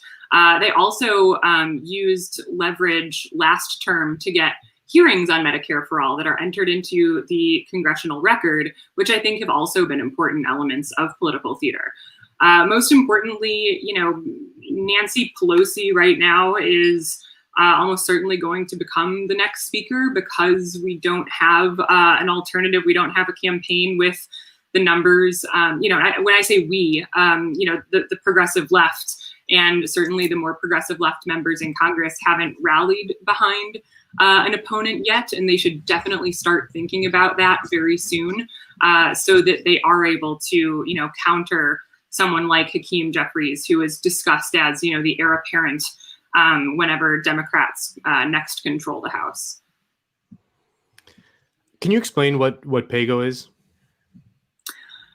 So PAYGO is a rule that I believe instituted in 2007 that was designed to, you're not allowed to start any new spending without eliminating old spending. So it's a budget balancing measure, which is obviously, based on some, I think, pretty outdated economic ideas, as far as I understand, and is also obviously a massive roadblock to passing anything with on the order of spending that Medicare for All and Green New Deal will have. Yeah, it's an incredibly important carve out for legislation like the Green New Deal, like Medicare for All. I mean, these it might appear as though it's nothing more than like small, subtle changes, but what it does is it essentially makes it easier to pass this type of legislation as soon as you have enough support in Congress to have this vote, right? And what I think is incredibly fascinating is how much this is being minimized by the force the vote people, as if this wasn't a giant impediment on actually passing Medicare for All. So I agree with you on the theater. I think theater is part of getting legislation passed, but it's not the end all be all. The organizing, of course, is an important portion of this. You need a multi-pronged approach. You need to ensure that you get rid of roadblocks ahead of time. So when the vote happens, you're actually able to get it passed and you don't have these issues about, PAYGO standing in the way. And Ryan Grimm is the one who reported on this and tweeted about it as well last night, saying progressives in the House have won a rules change that would allow Medicare for All, a Green New Deal, or other big ticket agenda items to be exempted from PAYGO. This was a necessary step in opening the way for it.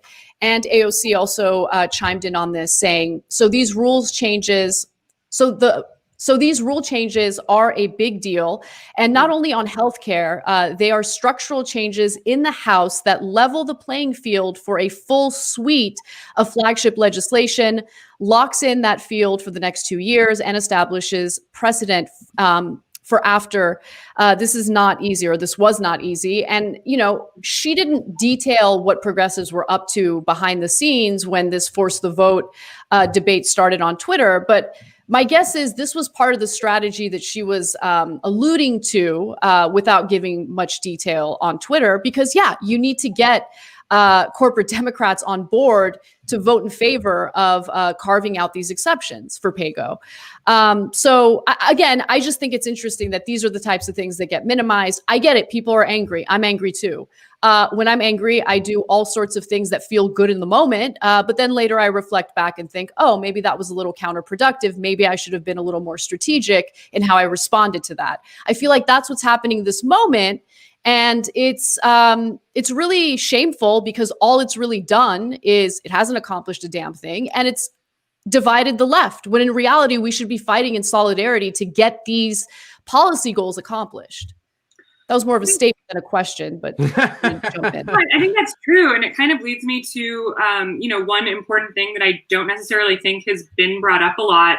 When it comes to exposing Democrats who are the roadblocks here, I think you bring up some good points that, It doesn't necessarily do that. And, why would there be necessarily a difference in exposure between who's co-sponsoring a bill that isn't about to pass versus who's voting for a bill that isn't about to pass? I don't think those would necessarily be different people. So, I'm not sure that we'd be exposing any, new sham co-sponsors. But more than that, I think that what we have to back up and realize here is that when it comes to what Medicare for All is, it's an absolutely urgent, important and moral demand that we absolutely have to fight for.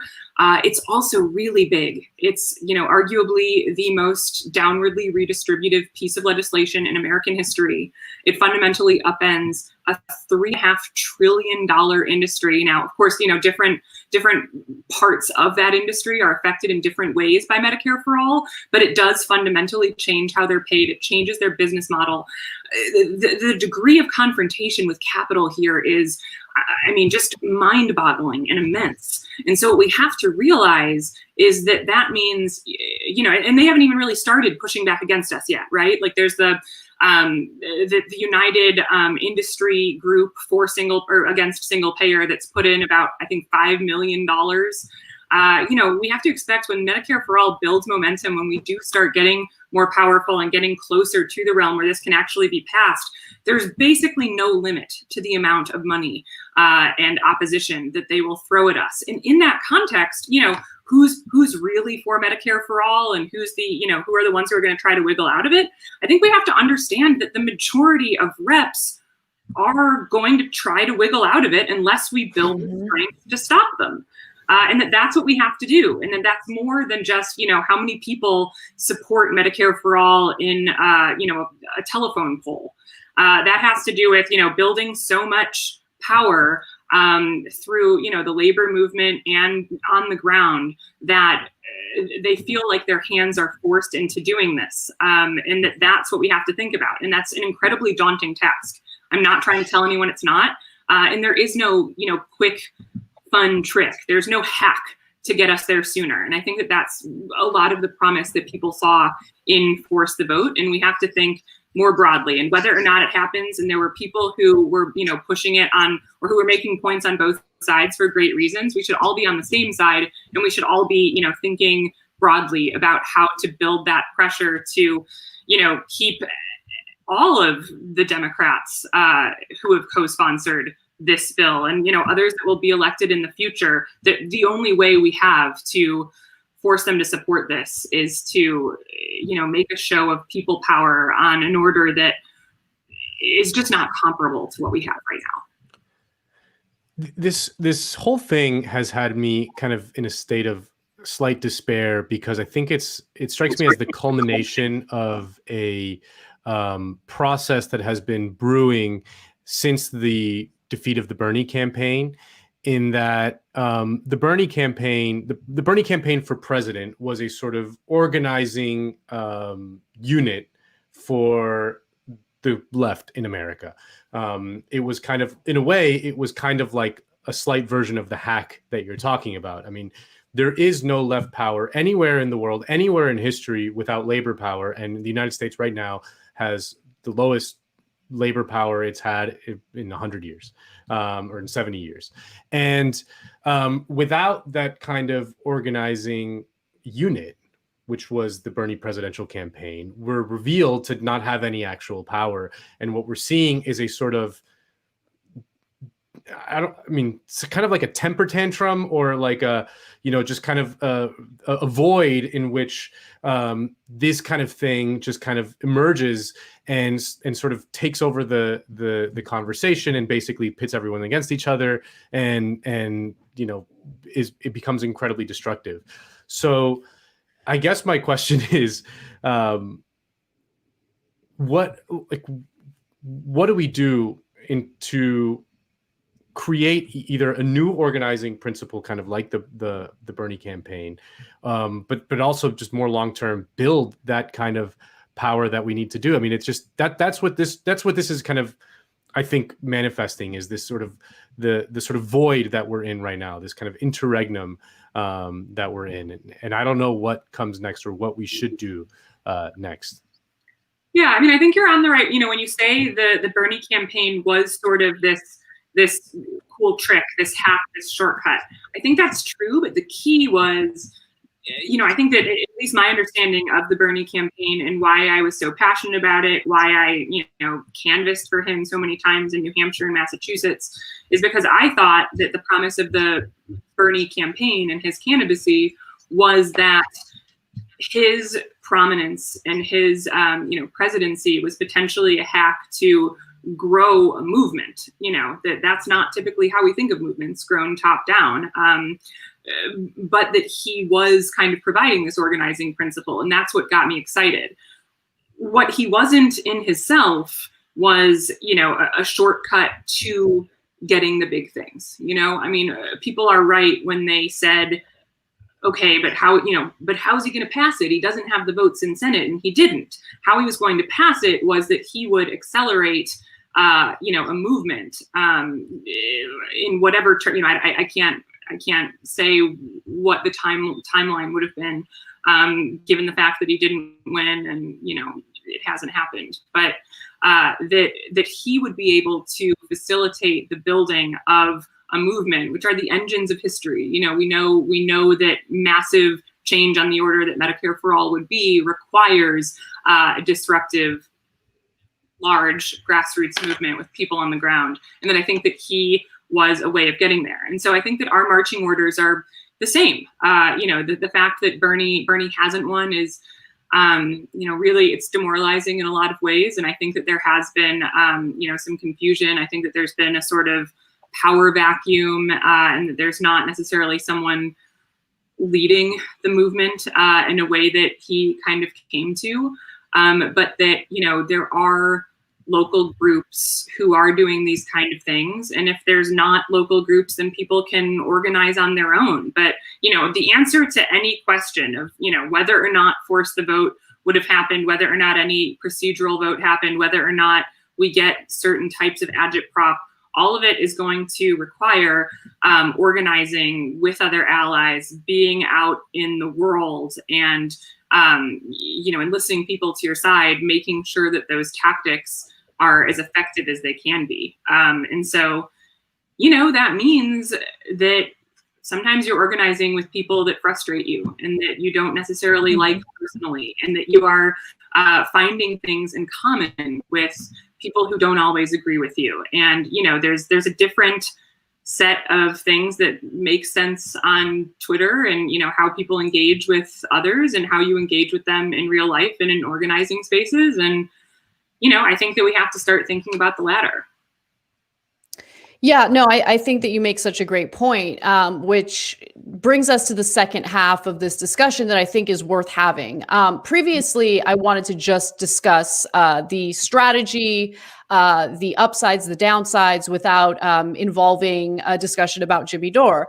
But that's impossible at this point. And what we keep hearing from his supporters, or more importantly, his apologists, is that, no, it doesn't matter. Jimmy doesn't matter. If you don't like him, it doesn't matter. Just focus on force the vote. What do you think about the strategy? Okay, I addressed the strategy. We've talked about it ad nauseum. We've gone over it. But it is important to also discuss who they've decided to put front and center on this effort, because it is important to at least be able to be welcoming to people who want to join this effort, right? You want to be appealing to people who want to get engaged in this organizing. And I would argue that someone who, again, they have decided to put front and center, whether it's in the town hall, the discussions, the debates, Twitter, all over the place. You can't have a discussion about this without coming across Jimmy Dore's stuff, basically. And it's an issue, especially when his form of communicating looks something like this. Everybody sees through you. What has she ever fucking done? Because you're corrupted and co-opted. You gaslighting, bullshitting actress. You fucking phony. You don't lift a fucking finger. What AOC is doing right now is evil. She's trying to keep you from Medicare for all. We're gonna fucking haunt you. I'm the problem? Fuck you. Alexandria has been a political phenomenon. It is hard to believe that she has been in office for less than 1 year, and yet she has helped transform politics in America. She has been an inspiration to to millions of working people and young people throughout this country. What a fucking cuck. He is worthless. And AOC sounds like Neera Tanden. Every bullshit fucking reason not to have Medicare for all. Yeah, sorry. I think most people who genuinely believe in progressive politics will come across content like that and be turned off by it. So if you want to build a broad coalition that actually fights for these progressive policies, maybe putting someone like him front and center ain't the way to do it. And it is interesting that he's focused all of his energy on someone who actually does want to fight for these policies, AOC, while minimizing the destructive nature of people like Donald Trump, who he advocated would actually be better than Hillary Clinton in the 2016 elections, and minimized how destructive it would be for Donald Trump to successfully appoint Supreme Court justices, who, by the way, he managed, of course, to confirm 3 of them who, yes, are conservative, but more importantly, are very friendly to the corporate world and threaten the passage of policies like Medicare for all. So the fact that they've been so in denial and defensive toward anyone making the point that I'm making right now is hilarious, because it shows that there is no real strategy here. There's no real thought about what they're doing and whether or not it's actually counterproductive. At first, you know, the proposal's one thing. Okay, let's have a discussion about it. Let's discuss the merits. But now this has turned into nothing more than a litmus test, purity contest, specifically focused on progressive Democrats, members of the squad, especially AOC. Yeah, I mean, I think that, you know, over the past couple of years on the left, there's been a lot of discussion about civility politics. And I think that there are times when civility is, you know, this obnoxious request made by extremely powerful people to subvert accountability. And, you know, tamper demands. And then I think that, you know, in a more organizing context, which you need to, you know, if you're trying to successfully win something like force the vote, or certainly Medicare for all writ large, then, you know, that means building alliances. None of us can do it alone. And so, you know, your spokespeople matter. The way that you engage with people matters. You know, if you have this force the vote idea and people who have expressed relatively mild skepticism of it have been, you know, attacked and called sellouts. People can say to me personally, or I'm sure YouTube personally, whatever they want, we can take it. But, you know, there are a lot more people who are reading these things, who are understanding these things, you know, people who maybe even do a lot of work or want to do organizing work in real life, and, you know, building a movement where there's a place for all of those people, I think takes a different way of relating to people. And, you know, I think I've always been a little skeptical of the force the vote tactic for reasons that I've outlined. But, you know, as I've said before, I think if I felt like this was being approached more seriously as something like, you know, force the vote can be a movement building tool. Here's how we're going to do it. You know, here's how we're going to really like maximize the reach of what happens. And then, you know, when we do expose the Democrats, as is our goal, we're going to, you know, use that to canvas, to have town halls, to really put, you know, then I'd be a lot more open to hearing that. But, you know, in terms of how it's been articulated by, you know, its undeniably largest proponent, it sounds more like the goal here is let's do force the vote and prove that all these progressive Democrats are fucking scumbags like they always said they were. I'm right. Donate to my Patreon. Like that's what this feels like a lot more. And, you know, if that's the goal of the movement, or, you know, I mean, if that's the goal of the tactic here, that it's not movement building, it's proving that you were right about AOC. I can't see that as a productive force, even though I think holding politicians accountable should be absolutely central to organizing work. Totally agree. Yeah, I think that, on the one hand, it's important to recognize that AOC is not Nancy Pelosi. Like that's just obvious, and like having to explain why that is like, it just strikes me as ridiculous. Like it's very obvious that AOC is not equals the same as Nancy Pelosi. On the other hand, I don't have any need to understand what is in AOC's heart, really. Like it's not about that. Like politicians shouldn't, that's not how they work. And that's not how we should relate to them. The only one who is pure is Bernie, but it's just not how we should relate to them in any way. Like we should just create the conditions in which we force them to do the things we want. I mean, that's just how any reform has ever happened in the past. And it strikes me as, the strategic kind of impetus to make AOC the focus of the obstacle to Medicare for all just strikes me as just completely counterproductive. I mean, I'm not saying this to defend AOC as some that, because I don't know what's really in her heart. It doesn't really matter to me that much. But I can recognize that her political effect, her political trajectory so far, which by the way is very short. Like it's, she's only been in Congress for 2 years. It does feel to me like fundamentally different from Nancy Pelosi's political trajectory, which we know because she's been in politics since the 1980s. And she's been the Democratic House leader since the mid 2000s. So we know her. We already, there's no need to expose her any more than already is kind of obvious to everyone who deals with her. So yeah, I mean, I just think that's kind of one of the problems with the tenor of this whole conversation, where it's about, the focus has been on kind of like exposing AOC as some sort of secret sellout or some sort of Trojan horse.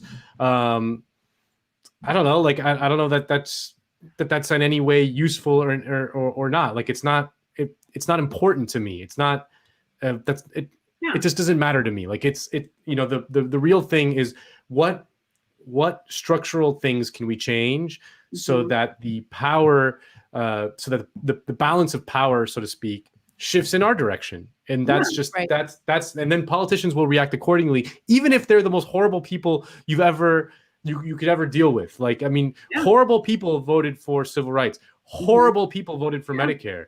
Like awful politicians who are just disgusting human beings voted for those very important reforms. It didn't matter what was in their hearts. What mattered was the balance of power that they were responding to. And that's why, like, always understanding the structural reasons or the structural power forces that we have on our side or not, like you say, like, basically a sixth of the American economy versus one congresswoman from the Bronx. I mean, it just strikes me as the balance of power very, very much skewed in one direction. So like we have to keep the focus on that. And it's like just the focus of what's inside someone's heart is, to me, largely irrelevant, except for Bernie, because his heart is pure. Yeah, I mean, the whole people talk about moving politicians left, and I think that the idea there isn't that you change them as people. It's that you change the political currents that they're operating in, and that's what we need to do. I think that that has to be central to our understanding of political change. And unfortunately, our enemy is capital. Our enemy is the massive healthcare industry. It's all of the moneyed interests that curry favor with politicians in ways. I heard the segment about Janet Yellen earlier, that it's still difficult to get people on the same page about that sometimes. That those are our enemies. That's what we have to come up against. And the left, by definition, will never have the same financial resources as the right will. And so, the source of our power is people. It's getting bodies out into the streets. It's getting, people to occupy offices. It's getting people to occupy, in some cases, There have been like major actions with people occupying different pharmaceutical companies' property, different, insurance companies. Different people have done different things in different contexts for different reasons. But that's where our power comes from, and that's what we have to focus on building. And that's the only thing that's really going to reliably convert people, because when hundreds of millions of dollars, when the vast amount of pressure that capital is able to marshal on its own behalf comes bearing down on these people, capital will always be more convincing unless we have a really formidable ground effort, and that's what we need to do. And one final thing that I wanted to bring up is the role of progressive media in helping to, accomplish these policy goals, helping to maybe even get people to organize, inform people, of course. So I think missing from the debates so far has been the discussion, and more importantly, the realization that while left media is certainly growing and it's an important institution to focus on, it's certainly not powerful enough to supersede, override the spin that we get from corporate media. I mean, we just experienced that during the Democratic primaries. We've been experiencing it for a long time. And so what I thought was really fascinating about some of the discussion that took place during the Force the Vote town hall was how often left media and, more importantly, organizations like the DSA were being torn apart and, in the case of Jimmy Dore, absolutely smeared. And then everyone else just kind of stood by and allowed it to happen. And that is incredibly counterproductive as we try to grow these institutions and make them powerful enough to spread the word, to help to let people know what's going on. I'm going to give you a quick snippet of what that looked like during the Force the Vote town hall. And then I'll share a few more thoughts. Let's take a look. So why is it that people who are considered progressive leaders mischaracterize this, which is another form of lying, and then when pointed out that that's incorrect, they never correct it? Well, why the fuck is that? They just happen to take $20 million from Clinton donors, $4 million from Republicans, and $2 million from their own audience, which they then throw away, and we're supposed to pretend that they're not fucking on the take? Yes, they fucking are, and those are the people who are kneecapping this moment, and that's why this is a clarifying moment. All right, so I specifically chose that clip because he's talking about TYT. I work at TYT, and I find it fascinating that people like Katie Halper signed on to that, nodding her head, agreeing. She never has any problems appearing on TYT, never had any issues with so-called corporate influence in our programming. I'm the EP of the main show. We attack Nancy Pelosi on a regular basis. No one speaks to me about what I get to put in the show. No one tells me what I can and can't talk about. TYT is a company with dozens of employees. We're not a small group of YouTubers who have no overhead and can just operate based on Patreon donations. So yeah, TYT took a round of investing. I wish we didn't have to do that, but had we not, TYT wouldn't be around. And the whole point of that company is to build progressive talent, which, by the way, Jimmy Dore got to take advantage of, and amplify voices who want to fight for the same thing, right? Brianna Joy-Gray sitting there listening to that smear and accepting it. Fascinating, because when she was national press secretary for Bernie Sanders, she hit me up asking if I'd be willing to go on CNN to talk about my support for Bernie Sanders for free, by the way. It didn't get paid for that. So if I'm such a corporate shill, why did she ask me to defend Bernie Sanders in these segments for CNN? Did she not think I was a corporate shill back then, but now all of a sudden miraculously thinks I am? One other thing is we took that round of investing in 2016. Jimmy Dore left TYT in 2019. Does that mean that he's now been compromised in some way because of that money that helped to fund our engineers, our app, our website, the various shows that we have on that network, the dozens of graphics people and editors that we have on board? I mean, please. So that kind of smear is beyond counterproductive because, aside from being insulting toward TYT, you saw the same kind of accusation against anyone who just had legitimate questions about this method and this strategy. So all this is done is disempower progressive news outlets that have been working hard to get the word out about these policy proposals. It has fractured the left between those who allegedly care about Medicare for all more than others, which of course is not even remotely true. So what's really going on here? What are they trying to do? All they've done so far is divide the effort to get these policies accomplished. Going after the DSA is one of the more interesting outcomes of all of this, in my opinion. So I find this to be counterproductive. I don't think that this is actually going to lead to any positive change, but I might be wrong. And I want to open this up to both of you guys, because if you disagree with me, totally fine. I'm not going to be offended by that. But I am calling this what it is. I think this is a pathetic, ridiculous, and incredibly embarrassing thing that's happening right now. No one needs to say anything. No. It's okay. I mean, I didn't know if it was like if it was Natalie's turn to talk. Everyone's I mean, like I agree. I mean, I think trying to be very careful. But let's call it what it is. Brianna Joy Gray knows me. She knows me. So you think I'm a corporate shill? I'd love her to address that. I would love her to address the bad faith smears that are taking place right now. Do it. Do it. No, I mean it is no that I mean that's been the most disheartening thing about all of this. I mean, we make the joke like if this would be like an FBI operation, it would be like perfectly executed, to divide the left. I mean, this is something that is it's just a classic thing that's happened a million times. Is like where because there is some sort of disagreement on some very narrow tactical thing, the morals of it become like. It becomes like the issue, like whether if you disagree on some incredibly narrow tactical thing, then you're impure, immoral, or whatever. You've revealed yourself. You've revealed yourself to be like the inner demon that you are, or whatever. And it's ridiculous. Like it's absolutely ridiculous. Like you have to have a little bit of more ability to discern this kind of thing. You have to have a little bit more. I disagree with Cenk on a million things. I've been on TYT a million times. I mean, it's not. I don't now think that it's because of some evil force behind him. I just think me and Cenk disagree on things. It's fine. That just happens. But there has to be some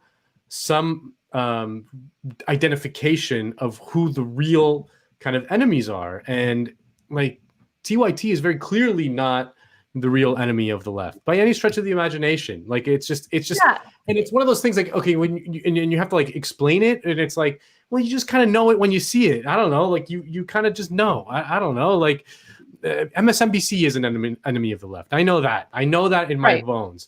Do I have to write a freaking dissertation about to explain why? No, I just know it. Everyone knows it. It based on how they frame the discussion. And this isn't just about TYT. The reason why I'm bringing this up is because we're working on building institutions, right? We're working on finding a way to overcome the spin that we hear in corporate media all the time.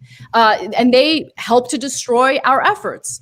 And what we're seeing right now are these bad faith attacks, not just on TYT. We're part of it, right? We're definitely being targeted, but also against Sam Cedar, against other wonderful folks out there who we might disagree with time to time on various strategies. But again, we're in it together trying to accomplish the same things. So I'm very curious, what are we accomplishing here right now when we're tearing our allies apart like this? Using rhetoric that does not help in any way in building a broad coalition to fight for Medicare for all. What are we doing with this ridiculous counterproductive nonsense that's going on? And the thing that has infuriated me the most, and I'm saying it has infuriated me, is that people who know us, people who know our intentions, people who have worked closely with us in the past are sitting there and listening to that lunatic and allowing and enabling that lunatic to make all sorts of ridiculous smears against good people who have been working hard. right? I have a huge problem with that. And they keep talking about it as if like, oh, Jimmy Dore's mean, so I don't want Medicare for all. No, I can be mean too. This isn't about Jimmy Dore being mean, okay? He could be as mean as he wants to me. What this is about, though, is the people surrounding him enabling him when he puts out ridiculous conspiracy theories, like calling me someone who's being funded by NATO because I interviewed Madeleine Albright once. So direct question to both Katie Halper and Brianna Joy Gray. Do you guys think that I'm paid by NATO? And if you don't, why don't you say something? Do you think that Sam Cedar is just a corporate shill? And if you don't think he is, then why don't you say so? I just think that this effort has been so destructive, so toxic, and so disgusting. And don't tell me not to focus on Jimmy Dore when they've decided to put Jimmy Dore front and center in this entire thing. Yeah. No, yeah.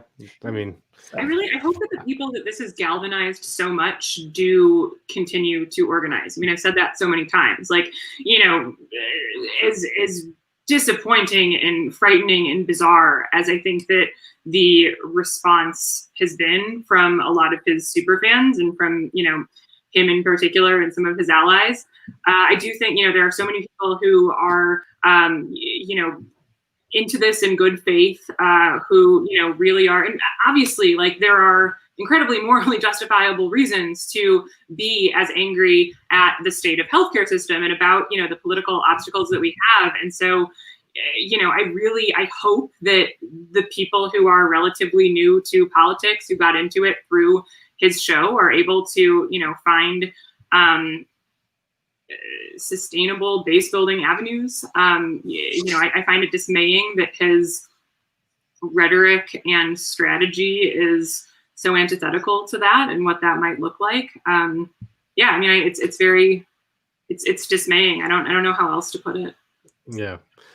No, I mean, this whole episode has been, you know, just, I mean, ludicrous on so many levels. And, you know, it's again, I try to always like step back and think of like the sort of what's going on underneath all of this. And it's just, that's where I sort of fall into a kind of pit of despair, because it just really shows that the state of the left in America is just in an incredibly poor place. I mean, it was, like I said, it was kind of papered over by the Bernie campaign.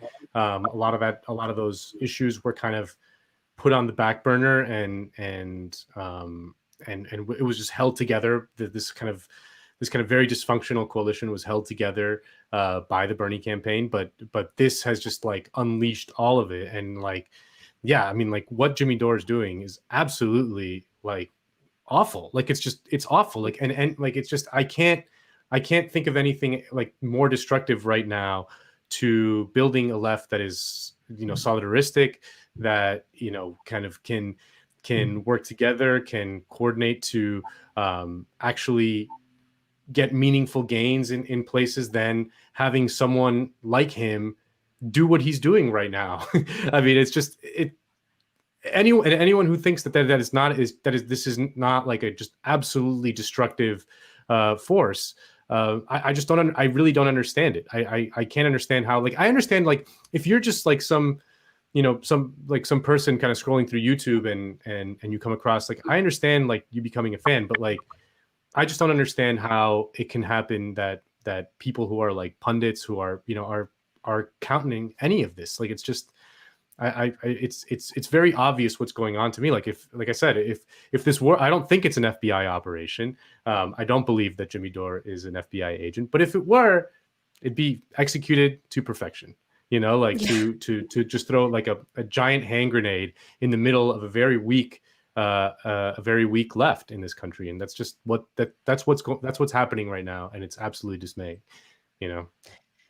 Well, Natalie, thank you for the work that you do and for bringing some sanity and clarity into this discussion. Really enjoyed the discussion that you had with Ben Burgess on his show recently. Everyone check that out. Give Them an Argument is the name of his show. And I know we went a little long today, so I appreciate your patience and taking the time to speak with us today.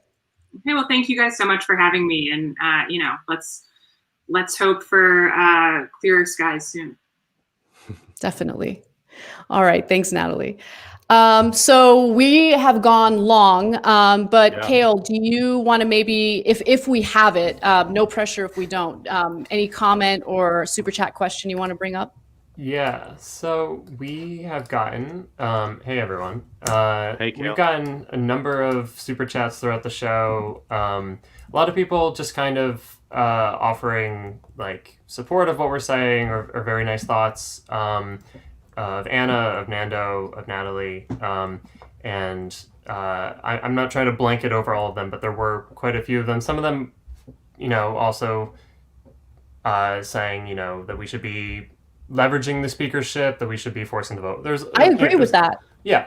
Right. I agree with that. But I also think, okay, leveraging for which concessions, like what can we actually accomplish rather than just like a theatrical moment that will get ignored by the media.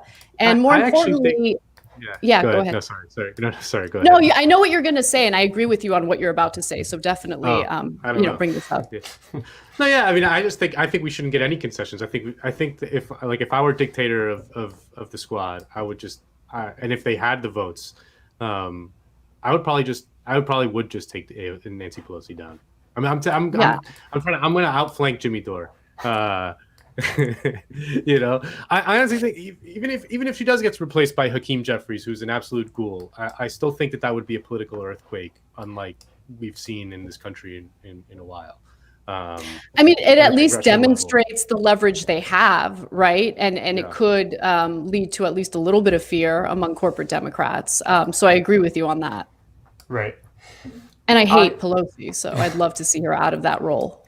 Well, so that's honestly, I think it's probably, I think that the squad and others, and there actually is a question that I want to get to in a second, but I think the squad and others should probably not vote for Pelosi, that they should withhold their vote. I think when we have opportunities to actually distinguish Democratic Socialists from the Democrats, the Democratic establishment, we should take those opportunities.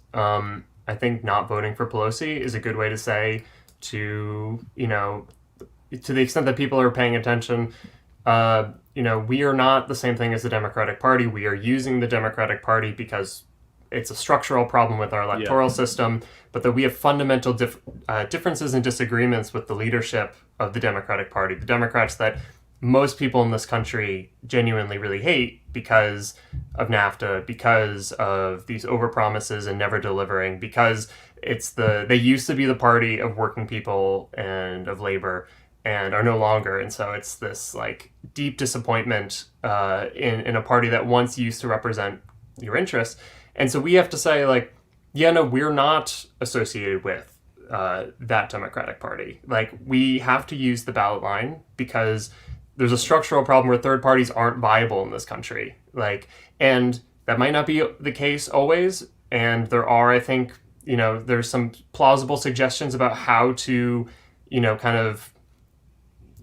within the system, within the framework that exists, that we all have to unfortunately organize within, that, for instance, the idea of a party surrogate that Dustin Guastella and Jared Abbott have proposed in Jacobin, I think, is really convincing. But there are these alternatives in some sense, but at the same time, we are stuck in this party, and we have to at the same time say that we're not the same as this party. Yeah. And so I think not voting. It was a huge part of Bernie's appeal. Let's be real about that. Yeah. When every single time a lib said that he's not a real Democrat, his power just kind of grew more and more. I think that is a lesson that the squad should take from Bernie. That's why he caucused as an independent, he called himself an independent but caucused with Democrats kind of thing for years, and that's one of the reasons why. I think he knew that he could not tie himself to the leadership of that party on some fundamental level for his credibility to remain intact the way it has, and that is a lesson that should be learned by them for sure. Right. Well, I was going to go somewhere else, but let me get to an actual question because we are going long. That one of our viewers had asked us, there's a lot of common ground between the Jimmies and the Cornel West of the world, people who support Force the Vote, and Anna and AOC, those who are against Force the Vote. How do we convince people to get past hostile arguments over Force the Vote? Take Jimmy out of the conversation, maybe, because I have no problem talking about strategy, debating strategy. That was never the issue. But I do have a problem with, as soon as you ask a question or maybe have a slight disagreement, if one side automatically jumps to you're revealing yourself, you're not, real about your progressivism, you're a corporate shill, you're paid by NATO, like all of that stuff is destructive. And so it completely throws out anything that we might allegedly agree on policy-wise. And I only say allegedly because I don't know what motivates Jimmy Dore. I think any reasonable person could understand that going after your allies in the fight for Medicare for all is pretty counterproductive. Disempowering people who have been trying to fight for this, pretty counterproductive. So I think that has been a huge, that's why you can't just take him out of these strategy discussions, because he's the one who threw a giant bomb and all these ridiculous allegations against people. He's the one who threw it into these debates. Yeah. Right. And there's, it sucks because I'm thinking of a quote from someone else, but it's in a book by Senator William Fulbright, who is a very important part of the Senate push against the Vietnam War back in the 60s and 70s. But he's quoting someone else, so I forget who he's quoting. But it's basically like, there's no historic examples of convincing someone by telling them they're wrong. By just repeatedly just kind of hitting you over the head. And that's part of the problem with both for electeds, reaching out to AOC or to other people in Congress, or people who are not elected, people who are just on Twitter, people who are on the left in some way, through, again, whether in an actual kind of they organize on the left or they just kind of feel like they're on the left because it's cool to be on the left and they read the right things. But whatever that is, the convincing other people, it's the use of a hashtag is so telling, because there are no examples of hashtag campaigns leading to material redistribution.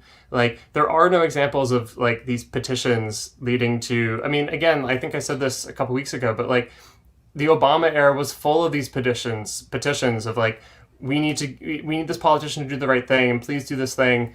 I think a good starting point for actually trying to find some commonality is the fact, we need to be having these debates in organized settings, right? And it's impossible to do this over Twitter. I think it's structurally impossible to have this as a positive, something that you can't debate strategy on all the nuances of strategy over Twitter.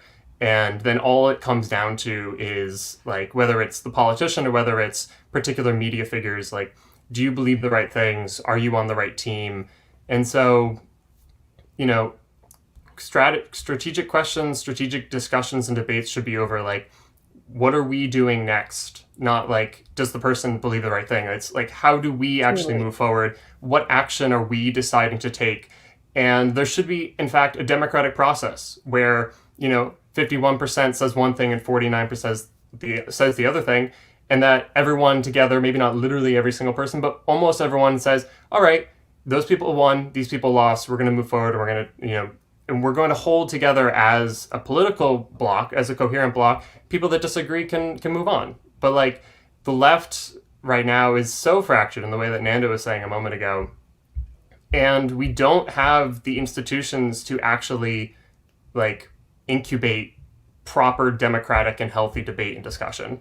And so I don't know if there's a good way to get through this. I actually don't know, person to person, if there is a way to reconcile these differences in a way that is genuinely progressive and and moving us in the right direction. So I think we should try to do our best to, say these people who disagree with us on a strategic question, morally are still more or less on the same side as me. That I think the vast majority of people who want hashtag force the vote agree with my moral worldview over what the problem is with healthcare in America, and over issues of private healthcare, private pharmaceutical companies are one of the worst evil fucking things that's ever happened in world history. And I think we can all agree on that. And then we would have to have some way of hashing out what do we do about it? And in light of having an actual forum, I think, we try our best to look back at the history and see okay, what did our predecessors do in these situations? Where did they succeed? How did they succeed? Was it, trying to convince someone or yelling at someone, shaming someone, in some non-digital way, like tweeting at someone, signaling them to do the right thing? Or was it through some other means of actually building institutional power, of building collective power? And how did they do that? And so that's what we're trying to do. Jacobin is try to look at that history, and we certainly haven't done it enough. Hopefully we'll do more of that in the new year, but I don't know. Sorry guys, it sucks to be on the left. We lose most of the time. And we have to start from a really bad, we have to start at the place of losing and try to figure out how to build out of it. Yeah. Yeah. No, I mean, it's, again, I don't know. When you look at it just becomes repetitive, and it becomes old hat, and it becomes boring in a way, but it really comes down to labor power, and we just don't have that in the United States. I mean, the fact that, for example, Prop 22 was able to sail through in California, just speaks to just how atomized and divided any sort of left power is. And then you look at, for example, the coup in Bolivia, and how the Bolivian people were able to stand together and fight for democracy through very strong, powerful labor unions, and it shows you right there where the difference is, and it's obviously the U.S. ruling class has been fighting a class war against labor for decades, that it has been winning by mercy rule, 10-0, and rebuilding that is the only way forward, and the only way forward to do that is through a process of building solidarity, of building a commitment to standing together in a way that recognizes differences, recognizes that there's going to be disagreements, recognizes that there's going to be bad people, quote unquote, in your coalition. People that you don't necessarily want to be friends with. You don't necessarily want to, that don't necessarily have the purest heart you've ever seen. But at the end of the day, you have to sort of try to be able to get past that. And that's what the tenor of this conversation, and it's not about tone policing, but it's a symptom of the lack of that on what we call the American left. I mean, it's just, the fact that it's become about that, that it's become about, what shadowy kind of thing Anna Kasparian is being funded by. Come on, it's just, this is it's dumb. It's all so incredibly dumb. We need to build broad coalitions. Oftentimes Michael Brooks would talk about this in the context of the left being a little more tolerant of maybe people who don't use the rhetoric that we like, right? Maybe people like Joe Rogan, who said that he was supportive of Medicare for all and would like to vote for Bernie Sanders. the negative reaction toward that, of course, from corporate Democrats, but even people who are, great On the left, people on the left, like they signed on to that. And that was frustrating because at the end of the day, what really matters is not like what someone's characteristic flaws are, but more importantly, whether or not they're in it for the same fight, for the same policies. And now I think, unfortunately, we have to have that same discussion, regarding people who have now been smeared unfairly as individuals who don't actually want Medicare for all because they disagree with this one procedural tactic. We're going to have disagreements, guys. And that doesn't automatically mean that one group is bad, one group is good. I do think in the case of Jimmy Dore, we should focus a little bit on what his intentions are, especially because during that town hall, he talked about how he personally wants to primary Pocan in Chicago. So is this really about promoting the third party effort that they're doing, or is this really about getting progressives to pressure corporate Democrats to pass Medicare for all? Like, we do need to look into intentions as well. But overall, if we have slight disagreements, if we have a different way of framing arguments, if we have different ways of communicating our arguments, I don't think that's that big of a deal. What we need to do is keep our eye on the ball, and the eye on the ball means pushing for Medicare for all, appealing to people who want to join us in that fight, and not being too judgy about one another. And that is not what the Force the Vote people are doing right now. If anything, they're fracturing the left in ways that are counterproductive, and I've explained that in great detail on the show. But anyway, I think we should probably wrap up. We went super long today, but makes sense since we didn't have a show last week. So I guess we've had all of this pent up and we were ready to go. We got an extra 20 minutes. We got an extra 20 minutes. I want to add one last thing, though. Just one last kind of substantial or substantive, maybe not substantive. Well, I don't know. You be the judge.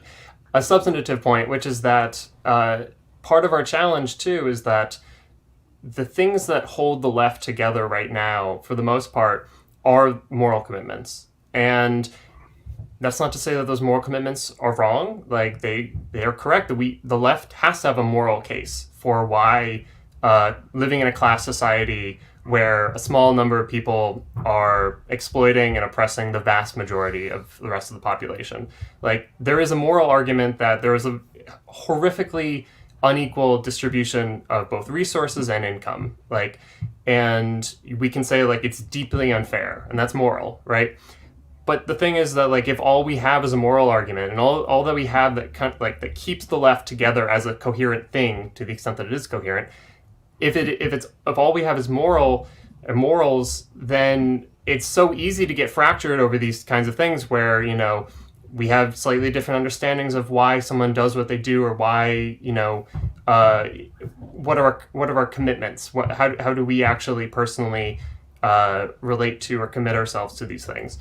And historically, the way the left has associated and related to one another is through material relations, by saying we as working people, because we're in the same workplace together with the same boss, have the same class interests against that boss. Or we as working people broadly throughout society, I as a worker in one workplace and you as a worker at another workplace, have a similar material interest in advancing, a political agenda, whether it's in the particular workplaces or in society. I don't know what's going on above me. But that, and again, the thing is, that exists through unions, that exists through workers associations and organizations, institutions, and labor parties. And we don't have much of that. And to the extent that we have that, there's very few people who are in unions in this country. There are very few people that have a democratic union. So these are the challenges. I think this is the starting point, is to figure out not only how do we bring more people to our side politically and morally, but how do we actually build a left that is, again, not just morally, but materially linked in its interests.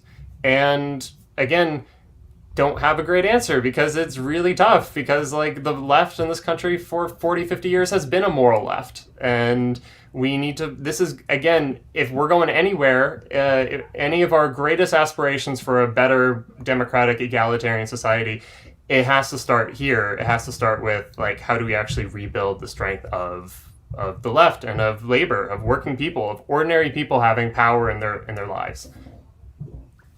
Yeah. So yeah, it's a great point. No other way to do it. No other. Read There are no Amber Frost's shortcuts. #activism piece in that came out a few months ago. We actually interviewed her about it. That's also a good refresher. Yeah. Definitely. All right, folks. Thank you both. Thank you, Kale. Peace out. Love you. All right, you, Kale. and thank you to Kale. everyone. I love Kale. I know. Every Saturday after we wrap the show, I go to Christian and I'm just like, Kale's the best. So, shout out to Kale. We all love him, and shout out to Jacobin for doing these shows. They have fantastic video content on YouTube. So please subscribe if you haven't already, and please become a subscriber to Jacobin's magazine, which is just incredibly important content. And any final words, Nando, before we go? Well, there's another Jacobin show every week that you guys should check out. Not just weekends. Ariella Thornburg, who was your guest host when you were out with for this show. She's there. Jen Pan, Paul Prescott. Check it out. Very good stuff. They're the So smarty good. pants. We're the fire breathing dragons, and they're the smarty pants. Yes. All right. Well, thank you everyone for watching. We love you guys. We appreciate you, and we'll see you next week with another episode of Weekends. Alrighty.